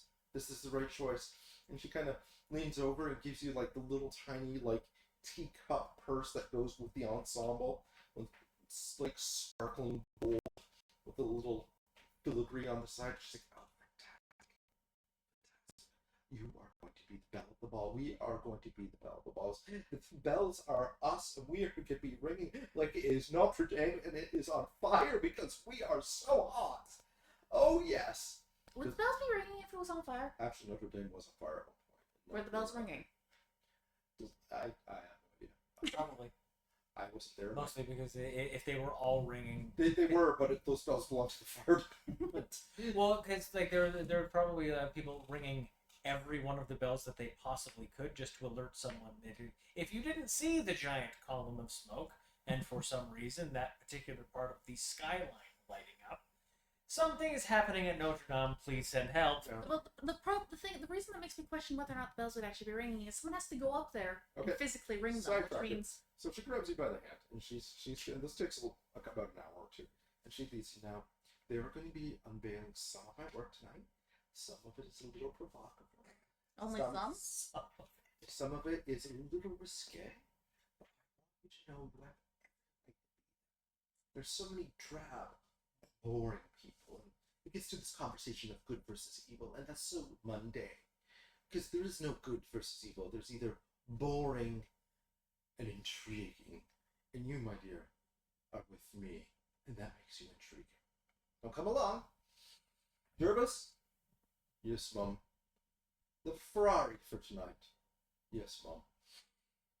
So, Jervis pulls up the Ferrari. And, opens the door for her.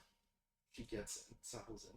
Well, don't be shy. Get in. It only fits two. I will go for the other seat. Old school Ferrari. Yup. And there's barely enough room for those. So you get like the 1961 Fred Ferrari, which matches your dress. Wait, if there's only room for two, who's driving? She is. Okay, good. I do not want to be responsible for the crash. So, We'll get there. so the camera does that shot where like the rear wheel is spinning and like burning rubber Oh, and God, smoking, and then just as you guys go hurtling out of the driveway, and she makes that hairpin turn and just driving like she was meant to. Imagining what's the smoke and dust. Those drivers are just like.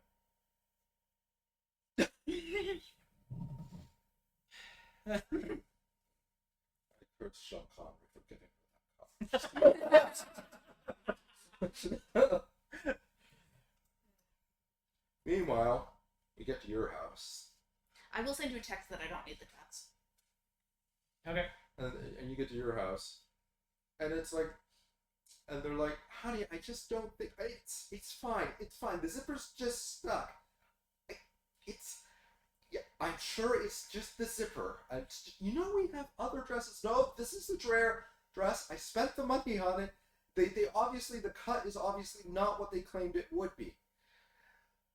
She's like giving you the oh God help me look, and she's like, Hey, what's going on? well, I bought this dress last year and it fit like a charm, but honey, apparently there's something not quite right with the cut because it's a little snug around the sides, and your other wife is, and the thighs and the back and the arms and she's like, no, it's the dress. No, I'm pretty sure it's the dress. It's absolutely the dress. The cut is... Okay, so where... Okay, see, this is easy enough to fix. Where did you get it? And she's like, oh, I got it at Donahans downtown. Okay, give me a minute. So I'm going to find. I'm going to call effectively like the tailor, Okay. like just the person who makes alterations on the fly. Hello. Hi. Hi. That's I'm calling from the Hamburg residence. And Oh, Victor. How's it going, Victor? not too bad. That's great, Victor. That's good. What can I do for you? We're having a little bit of a problem. There's a Oh dress- no. Yeah, there's a dress. Somebody here. died. No. Oh, that's good. That's Yeah, good. yeah. And how are things going? Oh, good. Yeah, no. My mom's got a dress that she bought at Donna Hands for some goddamn reason. Anyway, Yeah. you know how they do. Donnie's. Yeah, you know how they do that markup thing where they say it's one size, but it's Oh, I know. We get a lot of Donnie's rejects here. Donnie's refugees every which way. yeah. The thing about Donnie's, everybody goes in for the name, but he's thinking Taylor. they get quality, but they Taylor. don't go quality. They just Taylor. want the name. So Taylor. they can say they went to Taylor. Donnie's, and I say, you don't know you Taylor. go to Donnie's. But the Taylor. Donnie's, and then they go in Taylor. there, and then when the name Taylor. yes. Victor. My mom needs an alteration. It Oh, needs to well, be tell done him come in. We've got a time tomorrow. now. No, she needs to be done now. They got invited to the stands. Oh, the So I need Stantons. you to get Why your did stuff. you say so? The Stanton parties are very impressive. Yes, it is. It's I need you to very get your nice. stuff and I need you to come over Very here. nice people. Come over here. Little eccentric. Bring your stuff. Do you know he was a cryptozoologist? I had to look what that was. Yes, I did. I need you to come over here. Grab your stuff. Like right now? Yes, right Okay, now. I'm gonna have to charge a premium for this. That's fine. Okay. That's fine. Just get over here in the next like 10 15. How's your other mother doing? You good? I'm fine. Yeah, she's Who good. are you on the phone with? Taylor.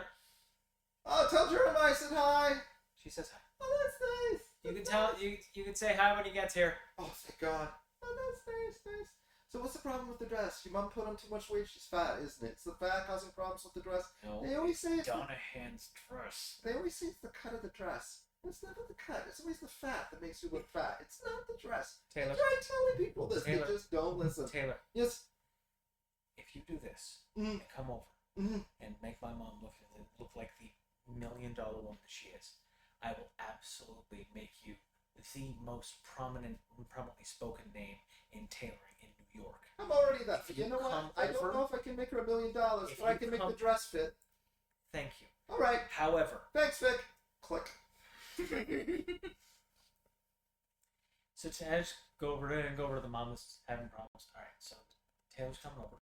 Okay. He's gonna apparently he gets what he calls Donahan's refugees. Yes. They mark down the size in order to sell it. I told you, Patricia. I know, Leslie. You've said it 100 times. It happens all the time, so there's no there's no reason. He's gonna get it fixed. We're gonna go to the stand party. You're gonna look amazing. Thank you, sweetheart. You hear that? Yeah, I do.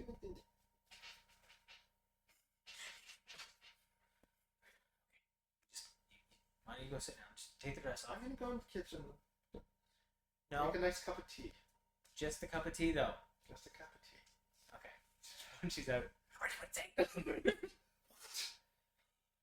She wants a culture of honesty. I think our culture of honesty. No, I'm not the culture of honesty. Are you two okay? Yeah, we're good. We're good. Oh, I'm just helping him with his tie. You Yeah. know, Victor. is it left, right, under, or did I just do nothing? Stop those Pilates lessons and make me go by myself looking like a dork. Dork, Victor. Dork. Question for the audience: can you actually hear?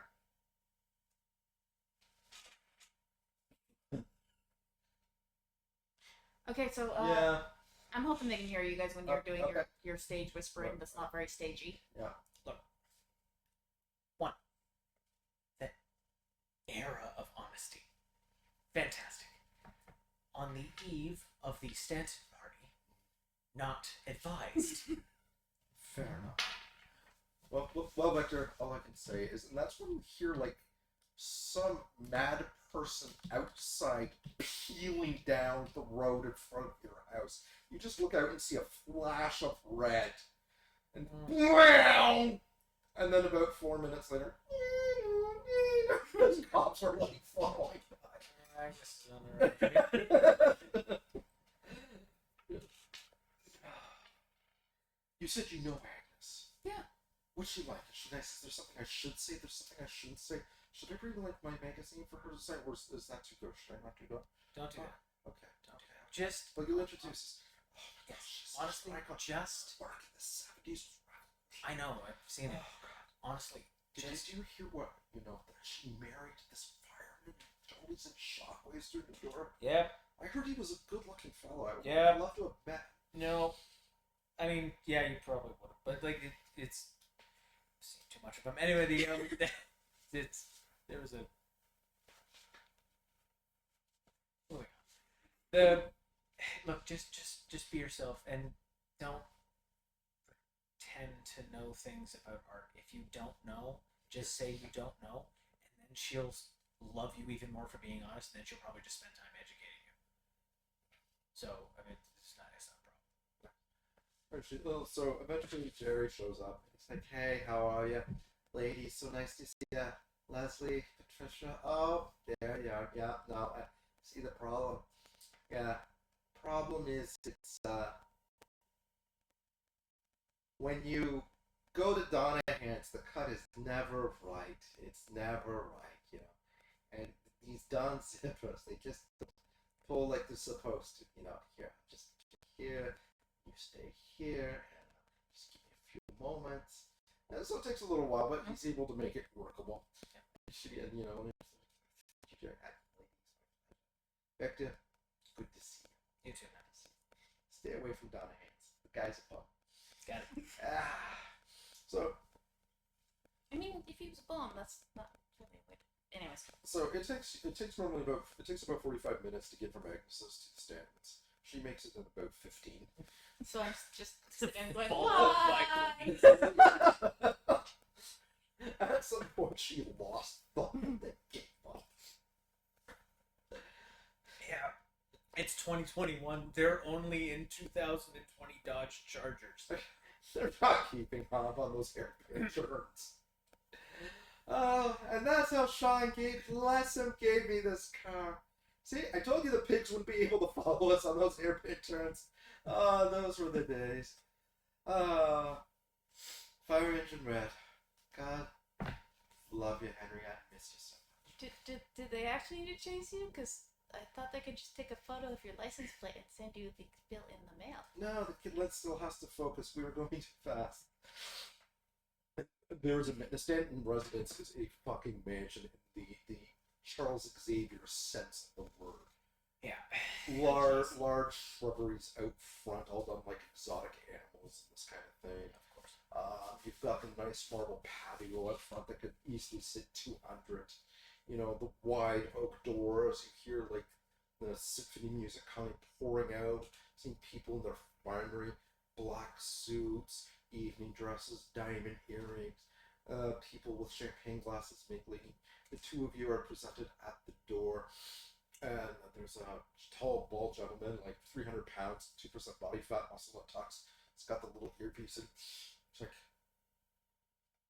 so good to see you again. Who is your wonderful companion for today?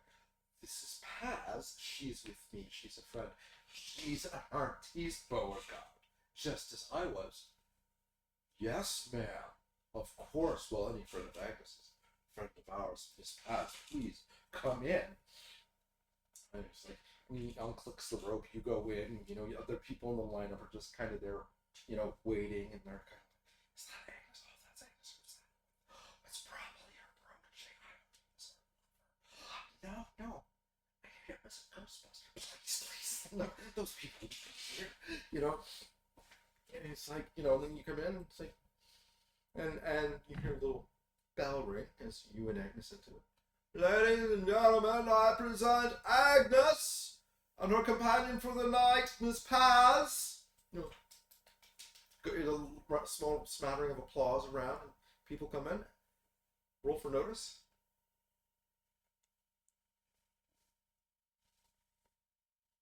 Oh my god. Second positive number. That's when you notice something. These eyes looking at you through the crowd. And the smile. This shit-eating grin. And you just gaze upon him. He's looking down at you balcony. It better not be the cat. No, you know the space. It was very similar to the one you saw from the movie Billboard earlier today. And as you look down, he's got that shit-eating grin, those big eyes, that smug appearance. And as I'd rather the cat. as you look down, you can see his full, naked form on one of the oversized canvases dotting the room. And as you look, you see that there's about 20 different celebrities that she's all done on different canvases all over the room. And the canvases are probably about 12 feet high. They are. So, what do you think, darling? You help stir the creative juices, and this is some of my work. I have to tell you, that Carlson man is terrible. Oh, terrible. Do you know that he would not stay put? He was always trying to snoop around the mansion. I can believe it. He's an ass. Coming in for private showing, there was requested that I do one of him. And he kept trying to sneak into my husband's study of all the places. The audacity. So rude and uncouth. I'll never take another picture of him, but take a look at his genitalia. Do I have to? No, do. Please do. I imagine it's kind of hard to avoid. And they're not all men, like some of the pictures of women as well. But you see, I exaggerated everyone else's for effect. But for him, I did not. When you look at it, it seems minute in comparison. Only in comparison? Just because I don't like you doesn't mean I have to actively do harm. I don't have to help you lose, just help everybody else win. Oh, Theodore, this is Paz! And John comes on, oh, Agnes, you old cat. Oh, you heartthrob. This is Paz. Have a champagne. Paz, thrilled to meet you. Any friend of Agnes? How did you meet? What did you do? What are you up to? I love the dress. 62! My goodness!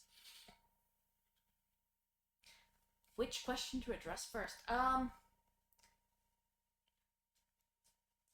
do mostly mixed media work. A lot of sort of experimenting with form and color. Roll report.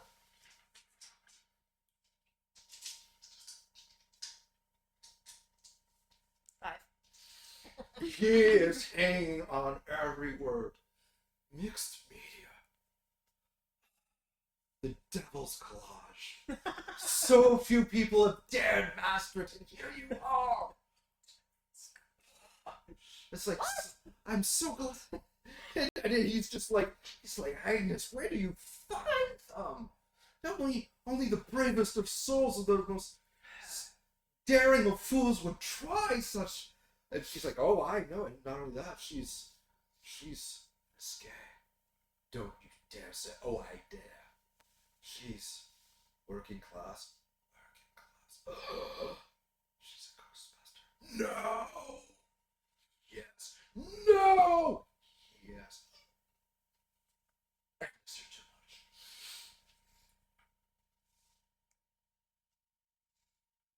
much. You know that's most people, right? Well, some people may be Ghostbusters, and others may be too much.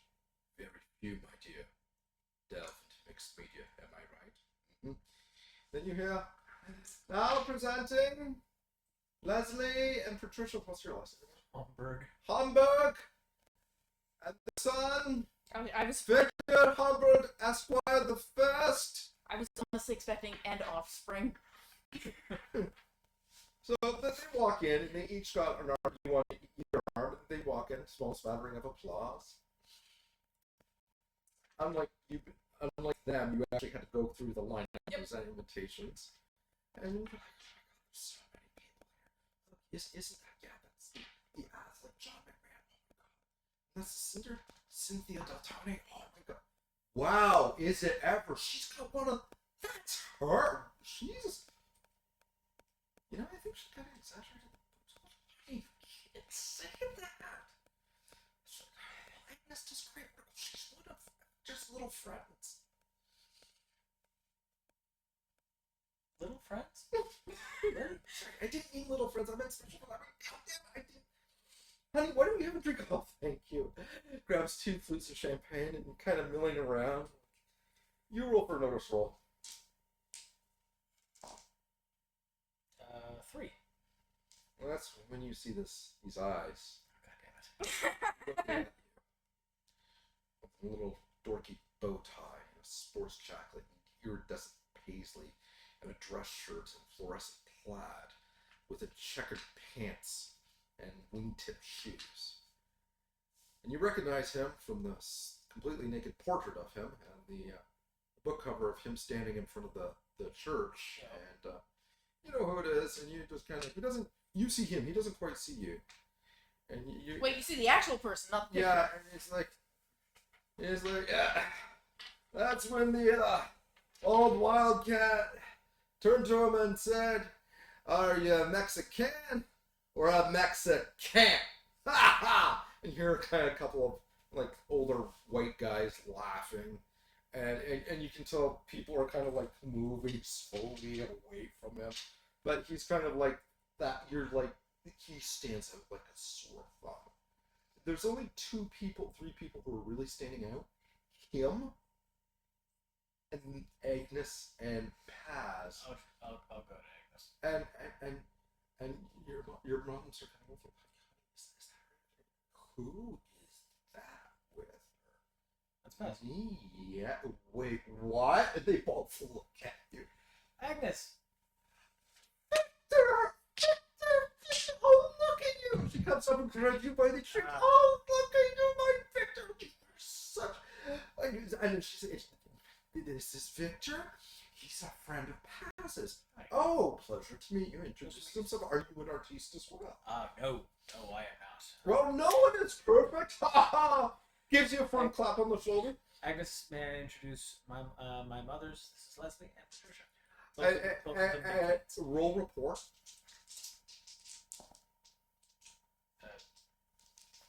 1. Okay, good enough. And then he says, "Oh, lovely, lovely. You've done such a fine job raising your son. He's such a mature, young, civilized gentleman of distinguished feature and elegant taste." And they're like, She's talking about Victor, right? I'm thinking. They're Wow, like, dude, really? they're and then she's upselling you. She's I'm upselling just you. gonna like sidestep and go by Paz. Like, nice. Yeah, I was surprised. You know what? I'm gonna do it. Okay. My watch starts clicking. Just like, What's the watch? What's the watch for? It's not a ghost dress. it's not the dress. It was something that I'm actually dicking around with in the lab. It's just making it very small. It's like a tiny little PK. It's more of an alarm, really. I based it on a design I saw in a movie where someone had a Geiger counter in their watch. It just clicks. I can't. It unfortunately doesn't do anything for direction. It's very much. What's he saying? He's a scientist. Anyway, Oh. your shoes. Have you had trouble walking in them at all? No. Agnes. Oh, yes, dear. Hey! Who is it? Guess who it is? Hey, Aggie! Look who it. Hey. Excuse me. And then you look at it as Tucker Carlson, and he's like, Tucker Walker. He's like, no problem at all. You do wonderful work. The painting looks great. It's the best one here. Oh, thank you so much. And she's like, I am so glad you appreciate it. Oh, yeah, I was telling the boys about it. Oh, look how big you made me. I'm like, oh, man. It's like I could do a horse. Yeah, with the size of my talents.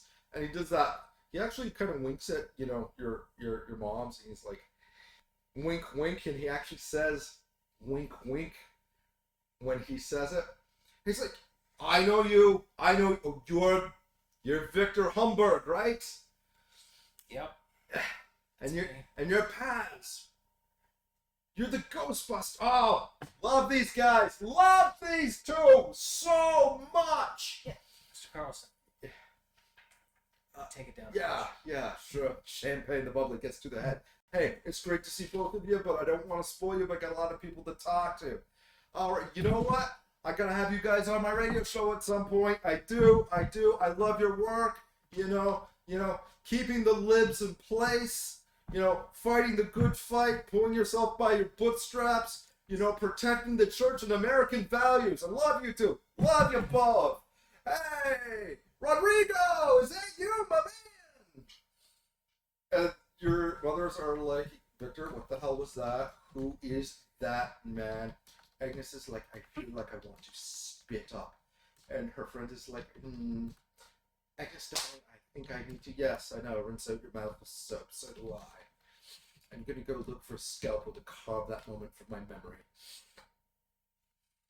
So it's just kind of like, people were all kind of looking, you notice where he's kind of leaving a trail behind him of that. There was definite shuffling away as he was talking. Yeah.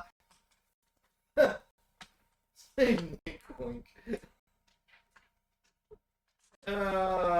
So. Sorry. Where was I? Right, your shoes. Agnes, do those happen to be that belong to Elsa Giaparelli, the 1930s fashionista, really innovative one of those? Hers? Of course. No, not at all. I honestly I expected. think she's haunted. Patricia, Leslie, I have to tell you, I am so pleased that you raised your son properly to recognize women's footwear. It is an undeveloped skill in judgment these days. Actually, You can tell his sensitive nature. You are a sensitive soul, aren't you, my Victor? yes. He's an artist at heart. They're actually just they were one of the first shoes meant for the runway. You're never gonna. Huh. Ladies That's and good. You gentlemen, can probably run on gravel with those things. if I might have your attention, it's that time of the year again. You hear like kind of muttering and guffawing. Yes, I know. And there's an old man. He's like white hair, kind of got a Cuban cigar, tuxedo, old school. His wife is kind of probably about 20 years younger than him, standing on their alley. Every year we are so grateful to be able to host these parties to give back to society. All the proceeds generated tonight are going to help the housing projects in downtown, along with some of the new experimental schools that we're establishing for some of the underprivileged youth. We've had a lot of difficulty in the city, That sounds bad. and even though That some sounds of us really have profited from it, it's our chance to give back. So thank you for being here tonight. You're all here because you're exceptional people doing exceptional things. And this is what our city needs. Not people who are striving for greatness for their own accord, but people who are willing to not fail the city and give back to it. And we are honored and esteemed here today to have none other than our one and only, one and only. You know her. You know this person through the new movie coming up. Through the new biography which has been published. And you see Tucker getting up, strutting, starts walking up the staircase. And own artistic interpretations of the world, and he's kind of like, Agnes Furtabelli! And she starts walking. He's like, what? And she kind of walks on by, past him, applause. He's like, yeah, of course. I mean, who else would it be? Bill Bat goes up there, and she's like, oh, Mr. Stanton, please call me Gerald. Oh! Paz, come up here too. I'm an old woman. Don't leave me hanging alone. Who knows what trouble I'll get into? I think we all know the kind of trouble you'll get into. Everyone's kind of laughing. You get up there. You're up there beside her, and you're kind of. Oh no, I'm totally saying that. No. They hear you and they're applauding. Oh, okay. They're laughing up there, and you hear, oh, she's beautiful. Who is that? Oh, I heard it's her sister. No, it's her daughter. I heard she's taking on a new lover. Who did be scared? I heard it was a Ghostbuster. Please shut up.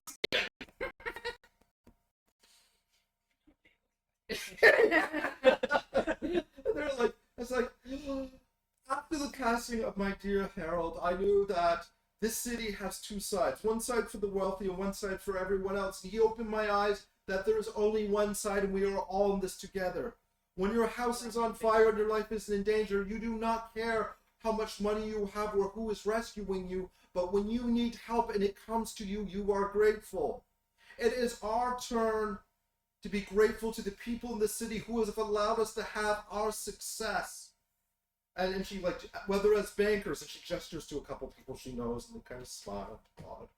As athletes, and you see, guys leaning there, and he's got a portrait up there.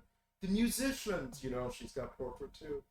And the innovators, and she opens her hands, and your moms are kind of looking at you. It's a really awkward moment. Smattering of applause. He's important. Shut up and clap. What? I can be important. I think he invented neutrons or something. Possibly the PlayStation. Ow. Really, ow. This... He invented neutrons. I am God! And she goes on for about 4 or 5 minutes.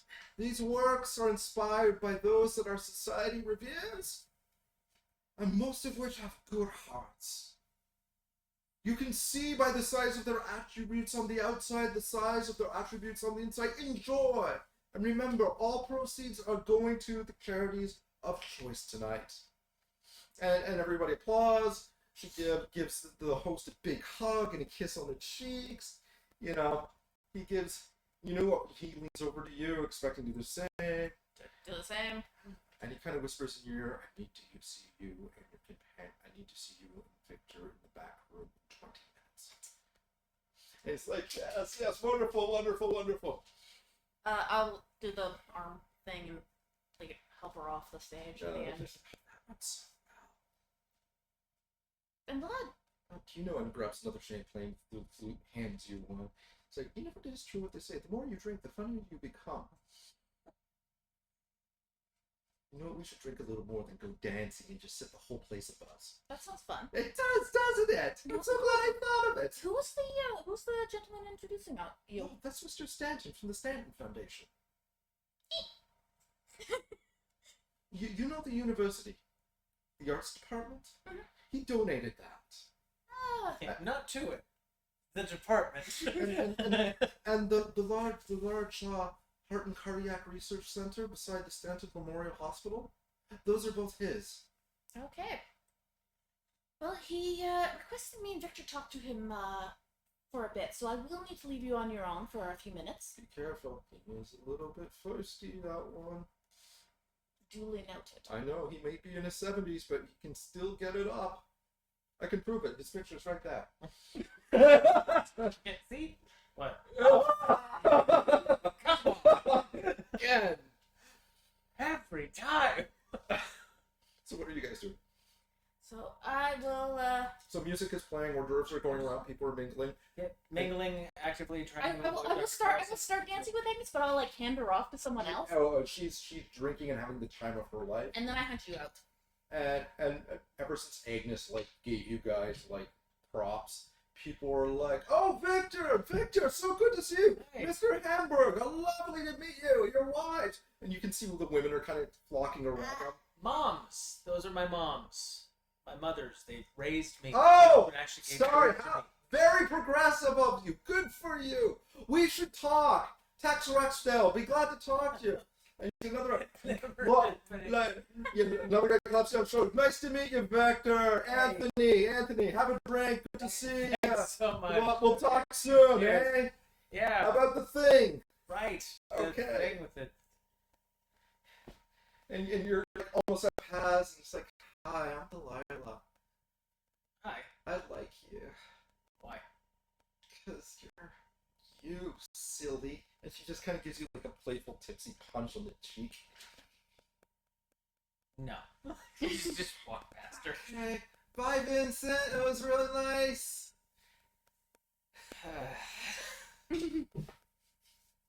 Kind of wish you were finding toilet paper right now, huh? Yeah. My mind is literally while she's talking, my mind is going back. It's like, if I altered the stream, I might have actually just been able to draw him out rather than the tentacles. So you guys collide on the thing. You guys see each other. What do Oh, you do? hey. Hey, Wow. Hi. having fun? No, I am not.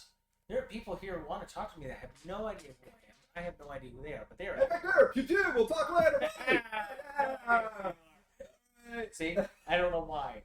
Okay, well, apparently our host has requested we talk to I mean, him. sociologically, it's fascinating, but wait, Mr. Stanton, Yeah, that's what I'm told it is. this is gonna be amazing. I suspect it's something ghosty. It's a pleasure to meet you. Tom Reynolds. So nice to. Agnes says wonderful things about you. Thank you. Reynolds Records. Yes. Okay, nobody knows who this is. We just started up a few months ago, but yeah, we're doing some live concerts. We're wondering if you'd grace us with your presence. Be friend of Agnes, it's a friend of ours. I would love to go, but I do mixed media, like art, 2D, I know, not. I know, but any friend of Agnes, we know how she enjoys the shows. Oh, I'd love to. Thank you. Oh, excuse me, I have to talk to him. Run away! And there's a woman with dark hair, and she's got a very dark dress on, kind of like corset-y with one, and she's looking at you and says, Paz, is it? Yes. I hear you also dabble in mixed media. Got this weirdness again. Yeah, it's not dabbling. You do mixed media? Yeah. Oh, she didn't tell you that she deals in mixed media. She didn't. Mm-hmm. That's, What else is she? That's not daring. tell- What else is she not telling you? I wonder. No idea. We should talk.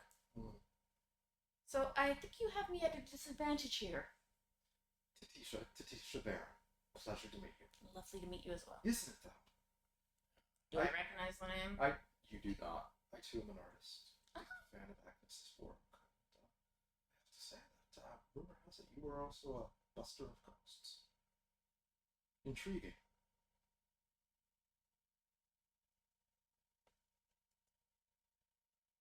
I'm trying to figure out how to say this in Yoda. She's looking at you and like smiling with the champagne flute. She's giving you that look, and we all know that look. You might not know that look, but he probably knows that look. Yes. Did you have a I just wanted to make your acquaintance, and I would love to discuss mixed media with you at some point. Possibly you could come by the studio. We could have a coffee. What kind of did you say you did? Mixed media.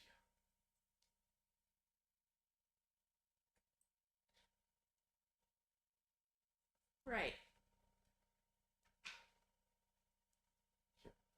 Sure. Sure. She gives you. She pulls out like a little red card. My number's on that. Thank you very much. Tuesdays to Thursdays. I'm free. But for you, I can make an exception.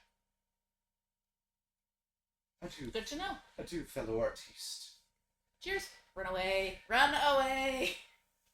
The fuck is happening? I'm kind of imagining like doors open up as we go into like a hallway outside of the thing. She's like, no, I'm serious. When she said mixed media, she was looking at you the same way that my mom looks at my mom looks at my other mom on Thursdays. Why Thursdays? That's when I'm guaranteed to not be in the house. Ah. Yeah, I kind of got the idea she was euphemizing. I just didn't know Oh yeah. what the fuck it was supposed to be. Oh, it was sex. No, okay, well, yes, Sorry, you what's just your character's last name? I gotta write this down. Humberg. Mr. Humberg. Hmm. And what's your character's last name? I didn't give one. And Miss Anon, please follow me. Mr. Stanton is waiting for you in the bordello. Yeah, if you want me to come up with a last name, I need a lot more warning than 30 seconds. You did fine. So big black doors swing wide open. This room is gigantic. Bookcases, mahogany lined across the entire thing, bearskin rug, roaring fireplace, animal heads every which way. And Mr. Stanton is there with a champagne flute. And he's standing in front of one wall. It's the one wall that actually doesn't have bookcases. Painting of his father, grandfather, several generations. And he's not turning to face you. It's like, it's good of you to join me. I hope you're enjoying the party tonight. With the exception of Mr. Carlson, yes. I've been aware of this. I don't set the parties, my wife does, and she seems to pick the A-listers. It's her choice. Well, just a brief warning. If he makes another pass at my mom's, I'm going to make him into shoes. We will have him dealt with appropriately. But that's and both of you will notice. Yeah. It's a big room. I'm literally just going.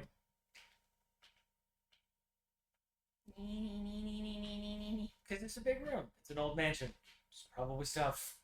You get this. You're looking at the animal heads and a few things. First thing you notice that, wait a minute, these aren't normal animal heads. They're like, are rabbits supposed to have antlers? Wait a minute. That silverback gorilla's face looks a lot like a human. Or is it a human that looks a lot like a silverback? That's kind of weird. And so it's like, and then you look at another one, and it's like this big kind of prehistoric, like you're not sure if it's a fish head or an alligator head, but you look at the little metal tag, and it sounds found near Loch Ness, Scotland. So. Okay, so I know that one's a jackalope. So you're looking at these. These are all like cryptids he's got mounted on the wall. He's a cryptozoologist. You don't grasp this. But she said it out loud. Yeah. So so that's going on, and then you notice what he's looking at. There is an ebony door, gold filigree trim around the edges, and really odd. The door is locked, and he's like, "You might not know this about me, but given your professional enterprise, I think that we have similar interests." Sir, you might want to step away from that door. Yes. Funny thing is, it appeared here an hour and a half ago, Yeah. and it has not yet opened, Good. or closed, or it's just. I'm hoping it will just go away. Yeah. Yeah. Permission to touch it. Yep. I take rubbings off of it. Okay. Roll for will. Like, I'm not trying to touch it directly, but No, but you're Yeah. good. I'm interacting with it. That's fine. 4. Yeah, you're fine. Rubbings are good. You're getting the molding in. Like you. Just be careful. Don't make any skin contact. Yes. Yeah. Yes. Yeah. I've learned that lesson. Oh, have you touched it? Or one similar to it? We've come across a few before. It's normally a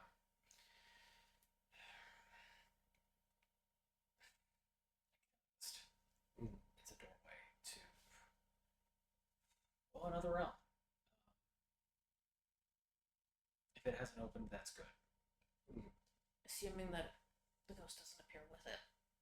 Yes. The watch isn't going off, so You're not even getting a PK rating stuff. This door is really different than the others. this door and this door wasn't here. That is correct. Like at all. Not at There's all. nothing beyond this wall. There is not. Well, there's the parlor, but feeling that this does not lead there. But this, so this door looks different. Looks higher end than all the other ones you've seen. Like way higher end.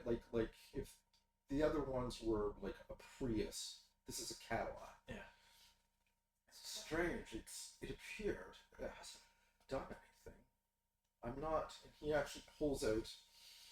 It looks like an old 80s telephone without the pack, but it's got gears and cogs and diodes, and he cranks it up, hits the button, and you see the two little levers.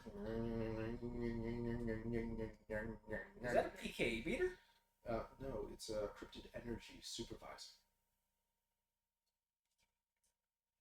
It's a CES. It's a CES meter. Cryptid energy supervisor. Or spectrometer. I prefer supervisor. So it picks up psychokinetic energy. Cryptid psychokinetic energy. So it's a PK meter. Okay. He kind of looks at you and it's like, slink, slink. It's Son of like, go! it's Nerd off! if Victor versus Mr. Stanton. The human. Please don't argue with the guy who PKE can meter. now. Attack. It's Just say, effective. if a human and a rabbit both had CSE. psychokinetic abilities, it would read the same thing. He points to the jackalope. That's a rabbit with antlers on it. No, that is a jackalope. That's a rabbit with antlers No, on it. that rabbit with antlers would be would be a result of tax enemy, or it would be a composite animal. That is not a composite animal. It is a collective whole. Don't worry, my boy. One day you will learn. He gives you that pat. And he's not being condescending, but he's doing Really? that. Because that sounds real condescending. He's doing that fatherly thing. I think it's the carburetor. No, it's the engine block. It's So the carburetor. It's the engine block. He's like, turning to the matters at hand. The door seems to be sealed, but wait for it. 4, 3, 2, 1. The door starts shaking violently, like there's somebody on the other side trying to get through, and it just stops. And reset.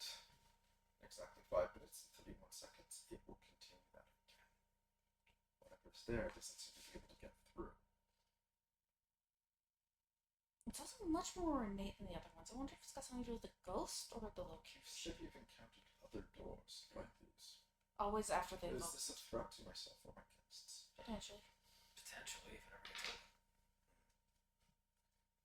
We've seen them at every active hunting. Yeah, I mean, thus far there was the construction site, the Coffee tavern shop. and the church. Strange. We managed to talk the one down from the church because for the most part. No, we also saw one at Agnes's. Right. Yeah. I mean, for the most part, it's. Is there a connection between these? Do you have any idea what's causing it? Something to do with the ghosts. If they go to the other side, if they go to the ghost realm, then whatever's coming through is. I mean, thus far the ones that came through were all non-malicious. One of them was just irritated at best. So you've spoken with these things. One of them. I see. No, two. Wow, that was more. And the point is, one of them was just a homeless guy that happened to die on site. The other guy it was in his home. The church guy was just someone who they had. They canonized him. Yeah, they kind of made him a saint in a Catholic church. I see. He was Jewish. Oh dear. Yeah, he was not happy. I can imagine he would not be. So, but yeah, but aside from like severe annoyance, that was it. Like there was no real malevolence behind it. But these doors Do note, severely annoyed ghosts are rather dangerous. Yes, of course. Cryptids are the same way. Sometimes the things that go bump in the night do a lot more when they're left unchecked. Well, I would ask you for your utmost discretion in this matter, and do you have any information about this door or anything that could help? I would be most appreciative of it. I want to make sure there's somebody here to supervise. I have my guests to attend to, but I may have to rely on expert capabilities at a later time. of course. But if these doors are popping up randomly, that is cause for concern. If you'll excuse me, thank you so much for your time. Thank you. And I will speak to the matter of that, Mr. Carlson. Thank you.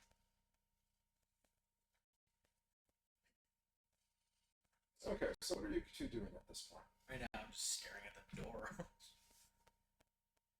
So 5 minutes and 31 seconds. Duct tape Tucker Carlson to it. See what happens. The worst case scenario, he goes away or becomes interesting. Yeah, I mean, it could get even more obnoxious. Damn it. Alright.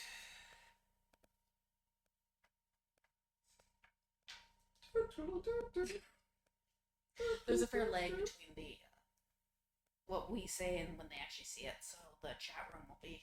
I think he's still talking about the canonized Jewish guy. It's Frederica. Yeah. Hey boss, got 2 more jobs called in. I told them it was after hours and we'd deal with them in the morning, but figured I'd give you a heads up. What One is down at the Green Grocers, 38th and Main. They're detecting some kind of weird possessed fruits, growing teeth, and attacking people. Attack fruit. Old Mrs. Chang kind of locked herself in the freezer and was calling from there, but I think the fire department got her out. She's okay. That's good. Yeah, so they're dealing with that.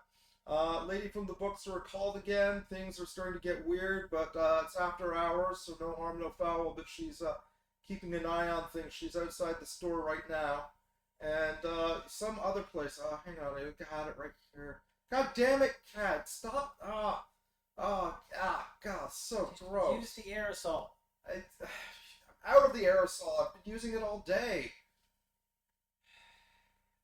She got in the coffee machine. I think it's a she. Do you know what happens when a ghost cat gets in a coffee machine? You get ghost. Anyway. Yeah. Here we go. Museum of Natural Art. The one on Brock Street. Yeah.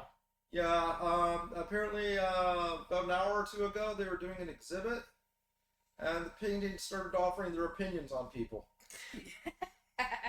To say the gallery owner is upset is an understatement. So should I just put these on the docket for tomorrow? Yeah. Yeah, that's great. Thank you. Oh, and you know the Buck Cluck Cluck guy? Yes. Apparently the chicken he brought in is breathing fire. Huh. Alright. And he's reporting a rain of eggs on his car dealership. That's a shame. Yeah. Okay. Should I what do I do with that one? Just Do we even deal with this? Is this well, technically it's an outside source that's causing it. I'm going to be talking to the outside source tomorrow evening at 7. So there's nothing we can do about it. And also, do we have any need of a Toyota Corolla? No. Okay, then I'll tell them we don't want one. Alright. Alright, click.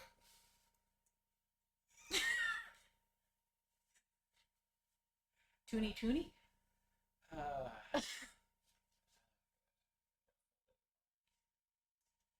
Yeah, maybe we get a trip to the National History Museum. So, Oh, or the art museum. So, eat.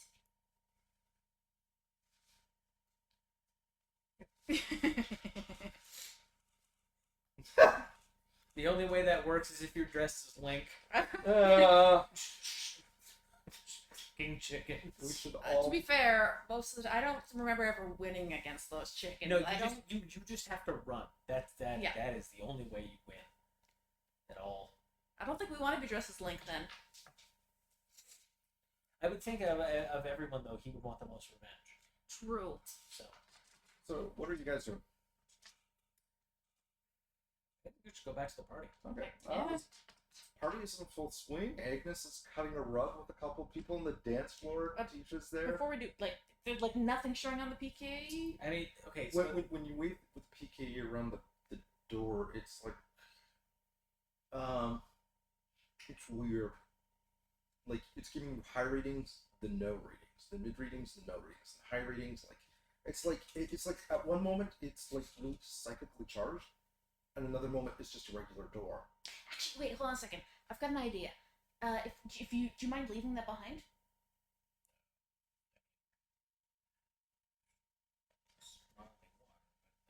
Sure. Well, I mean, imagine we collect it afterwards. What I was thinking is we do that here so it's sensing, and I could hook up to an app on my phone. And that way, if it starts behaving differently, we can, know.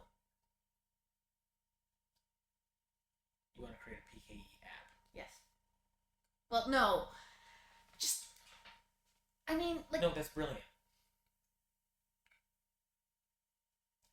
I mean, if we could turn the phone into a PK meter, sure. But I don't know. The idea was take the PK meter and just hook it up to the stuff app I already got, so that when it does the stuff, I can see what it's doing. We would need a little bit more equipment than I've got here, but yeah, I mean, yeah, we could totally do that. I might be able to jury rig something between my smartwatch and my phone. All right. Yeah, here you go. Okay. So, Roll crafts. I Roll will crafts. I will help the shit out of this. I got a 4, so with my helping, Okay. Well, if you're helping, then actually, what is your craft? 3. You should take lead on that. Okay. So then my craft will be the assist, which is a +1. Okay, so 4, so 5. Okay, so it works like a charm. The software patch works great. You were able to get Fabrico just to plug in a few code words from the lab so you get remote access. The wiring works out really well.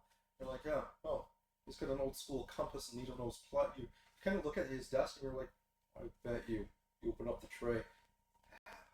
Needle nose pliers, #2 tweezers, soldering iron. He keeps his shit the exact same place I keep my shit. So you're kind of using his tool list, and you're like, oh, man, it's got taste, So it takes about 20-25 minutes, but you're able to eat like full bars. Happy face comes on. Your software is now updated. Great. I'm gonna set an alert, so if the PKA meter goes above reasonable threshold for more than like the short time it wavers, I will get an alert, and it'll yell at me. As we're leaving, it's like, it just reminds me there years ago there was a screensaver that was actually hooked up to NASA's deep space satellites that were looking for. That sounds fun.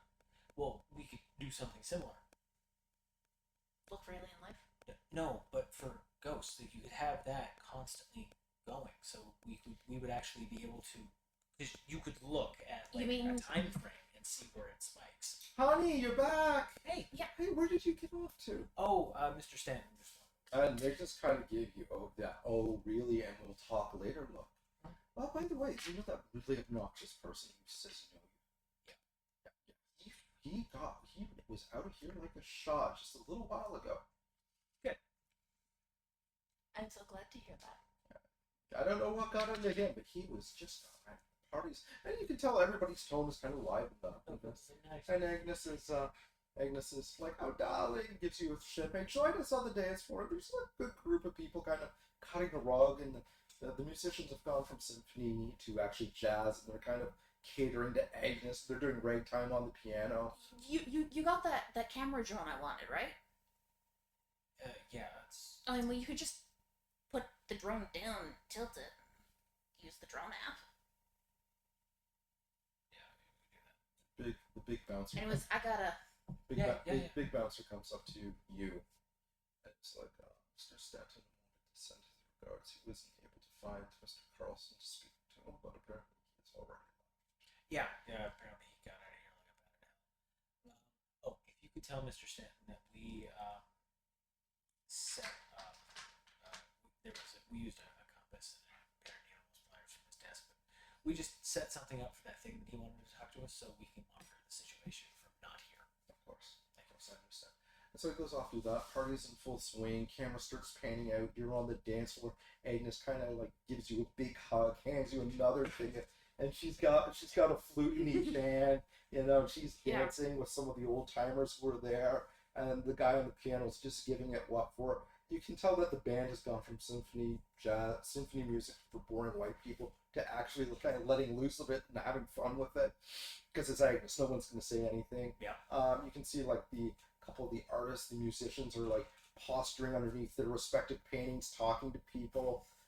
Bids are being placed, and then the one football guy, he kind of gives you a look. He's like, you're a friend of Agnes's. Yeah. You're the Ghostbuster. Yep. It's like, cool. I know nothing about that, but I heard they were really big in the 80s. It was like crazy in Manhattan. It was. He's like, you're gonna have to tell me more about it. That's really interesting. All right. Joe Monahan. Played for the 69ers. Oh, cool. And he's like, Careful, once he gets going. yeah, it's like, yeah. So he kind of points his picture and he starts like chatting you up, and he's an athlete. He's trained his whole life, a little bit of a family man, but his real closet passion, vintage horror comic books from the 60s. I swear to God, I thought you were gonna say bacon. No, 60s and 70s. That is his thing. Like he is a dark. And you start talking about comics, and he's like Tales from the Crypt '98. Oh my God! Like, so find a copy of that. Like, Damn, yeah, Yeah, the one with the two-headed Loch Ness. Yeah, I don't know what the writer was, but man, the inking style, that they don't make him like that anymore. Yeah, they really don't. Yeah, so he's like chatting you up about like that kind of stuff. Parties going on. Your moms are kind of chatting to some of the other women, and Tisha's over with them, and she's kind of smiling and flirting with them. And basically the party keeps going on. I am kind of trying to take advantage of this from an art perspective. Yeah. See if there's any. What are you trying to do specifically? Something might buy shit. Roll report.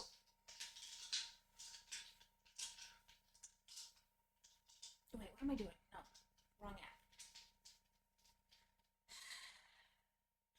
4. You got 2 clients, and they're very interested in you. There's a gentleman. His name is Derek Broadwin, and he actually runs a banking conglomerate out of the Pacific Rim, and he is always looking. He specializes in atypical social commentary pieces done either in mobile form with suspended or mixed media, and he, from what you were telling him, he knows of Agnes, but he doesn't know Agnes. Mm-hmm. But you could tell that he was really uncomfortable at this party, and he's like, "Oh, thank God, a normal person." So what were you doing? Well, I was just at the buffet, hiding behind the shrimp, and then you showed up, and our probably the first conversation. Hi, nice to meet you. You know, I'm Derek, and then you start talking, and he's like, "Oh, actually, sounds pretty cool." Thank you. And then there's. Blah, blah, blah. So yeah, I seem like any artist. I have some shots on my cell phone of stuff I'm working on. Yeah, and he's like, "Oh, yeah." He's like, that's nice. We should talk." And then there's another person.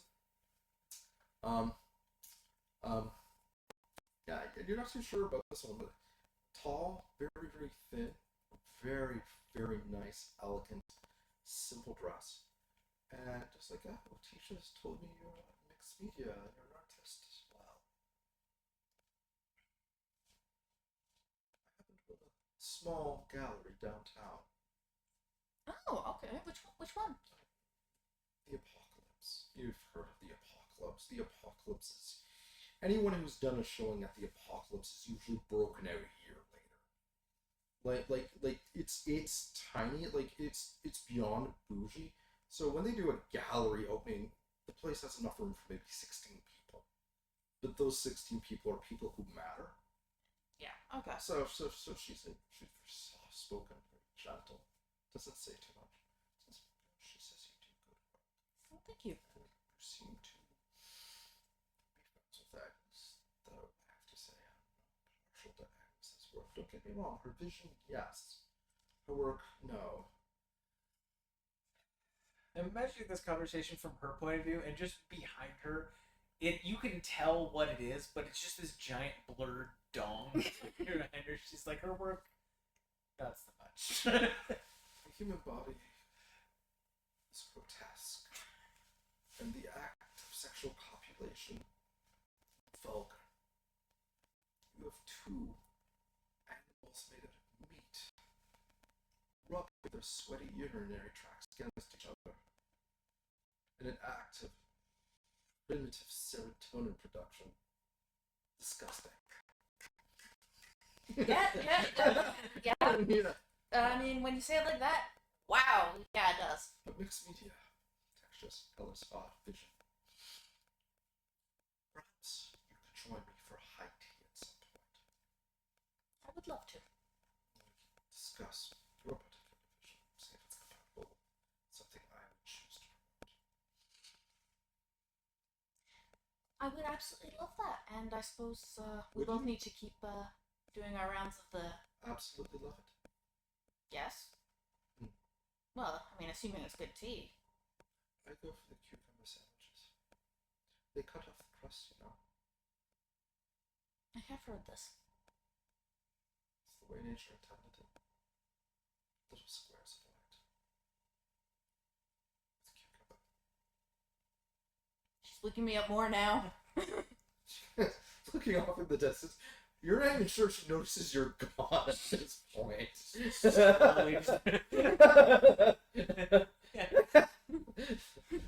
So at that point, kind of zones out. So, party continues. Credits start rolling. After scenes credit. Picture of the door in the bordello room. And you see the timer of 3, 2, 1. And it's just like pounding on the other side. It's like somebody's knocking, trying to get in. But the door's not opening. And your input inquired. And you see the little app thing go off. Beep, beep, beep, beep, beep, beep. It's going off. It's been active for longer than it should have been. Let's go take a look. And that's when you get a doodle-doo, doodle-doo, doodle-doo, doodle-doo. Yeah. Hey, just so you know, some guy in a weird looking suit swung by the place while I was locking up. Said he wanted to book you guys in a time for his radio show.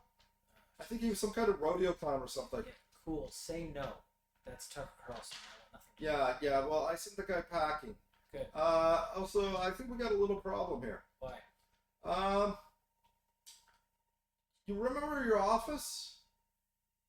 What do you mean what do you mean by do I remember my office? Did it always have 2 doors in it, or just the one? You didn't have anything put in while I was out on my lunch break, did you? Well, while this is going on, I'm dragging you off to the other door because you're on your phone, so Yeah, I haven't just, said anything yet. Just lock up, go home. Okay. And that's where game ends. Camera does a pan shot, and there's their door into your office. And on the other side of the office is a wooden door, silver gilt frame, sitting directly behind where your chair was. Your chair's still there, it's just directly behind that. And that's where game ends. Well done. You really like the awkward social games. It was awkward. Tony, that was quite a fight. Cucumber. How was that not awkward? That was awkward to watch. Okay. So that's it. That's it for game. We will pick up back at that party and the following morning. Sweet. Yep. Thank you very much. Awesome. Nice chatting with everyone. Yeah. And... Cheers. Cheers. And 1 second. 3, 2, 1. Bye. Bye.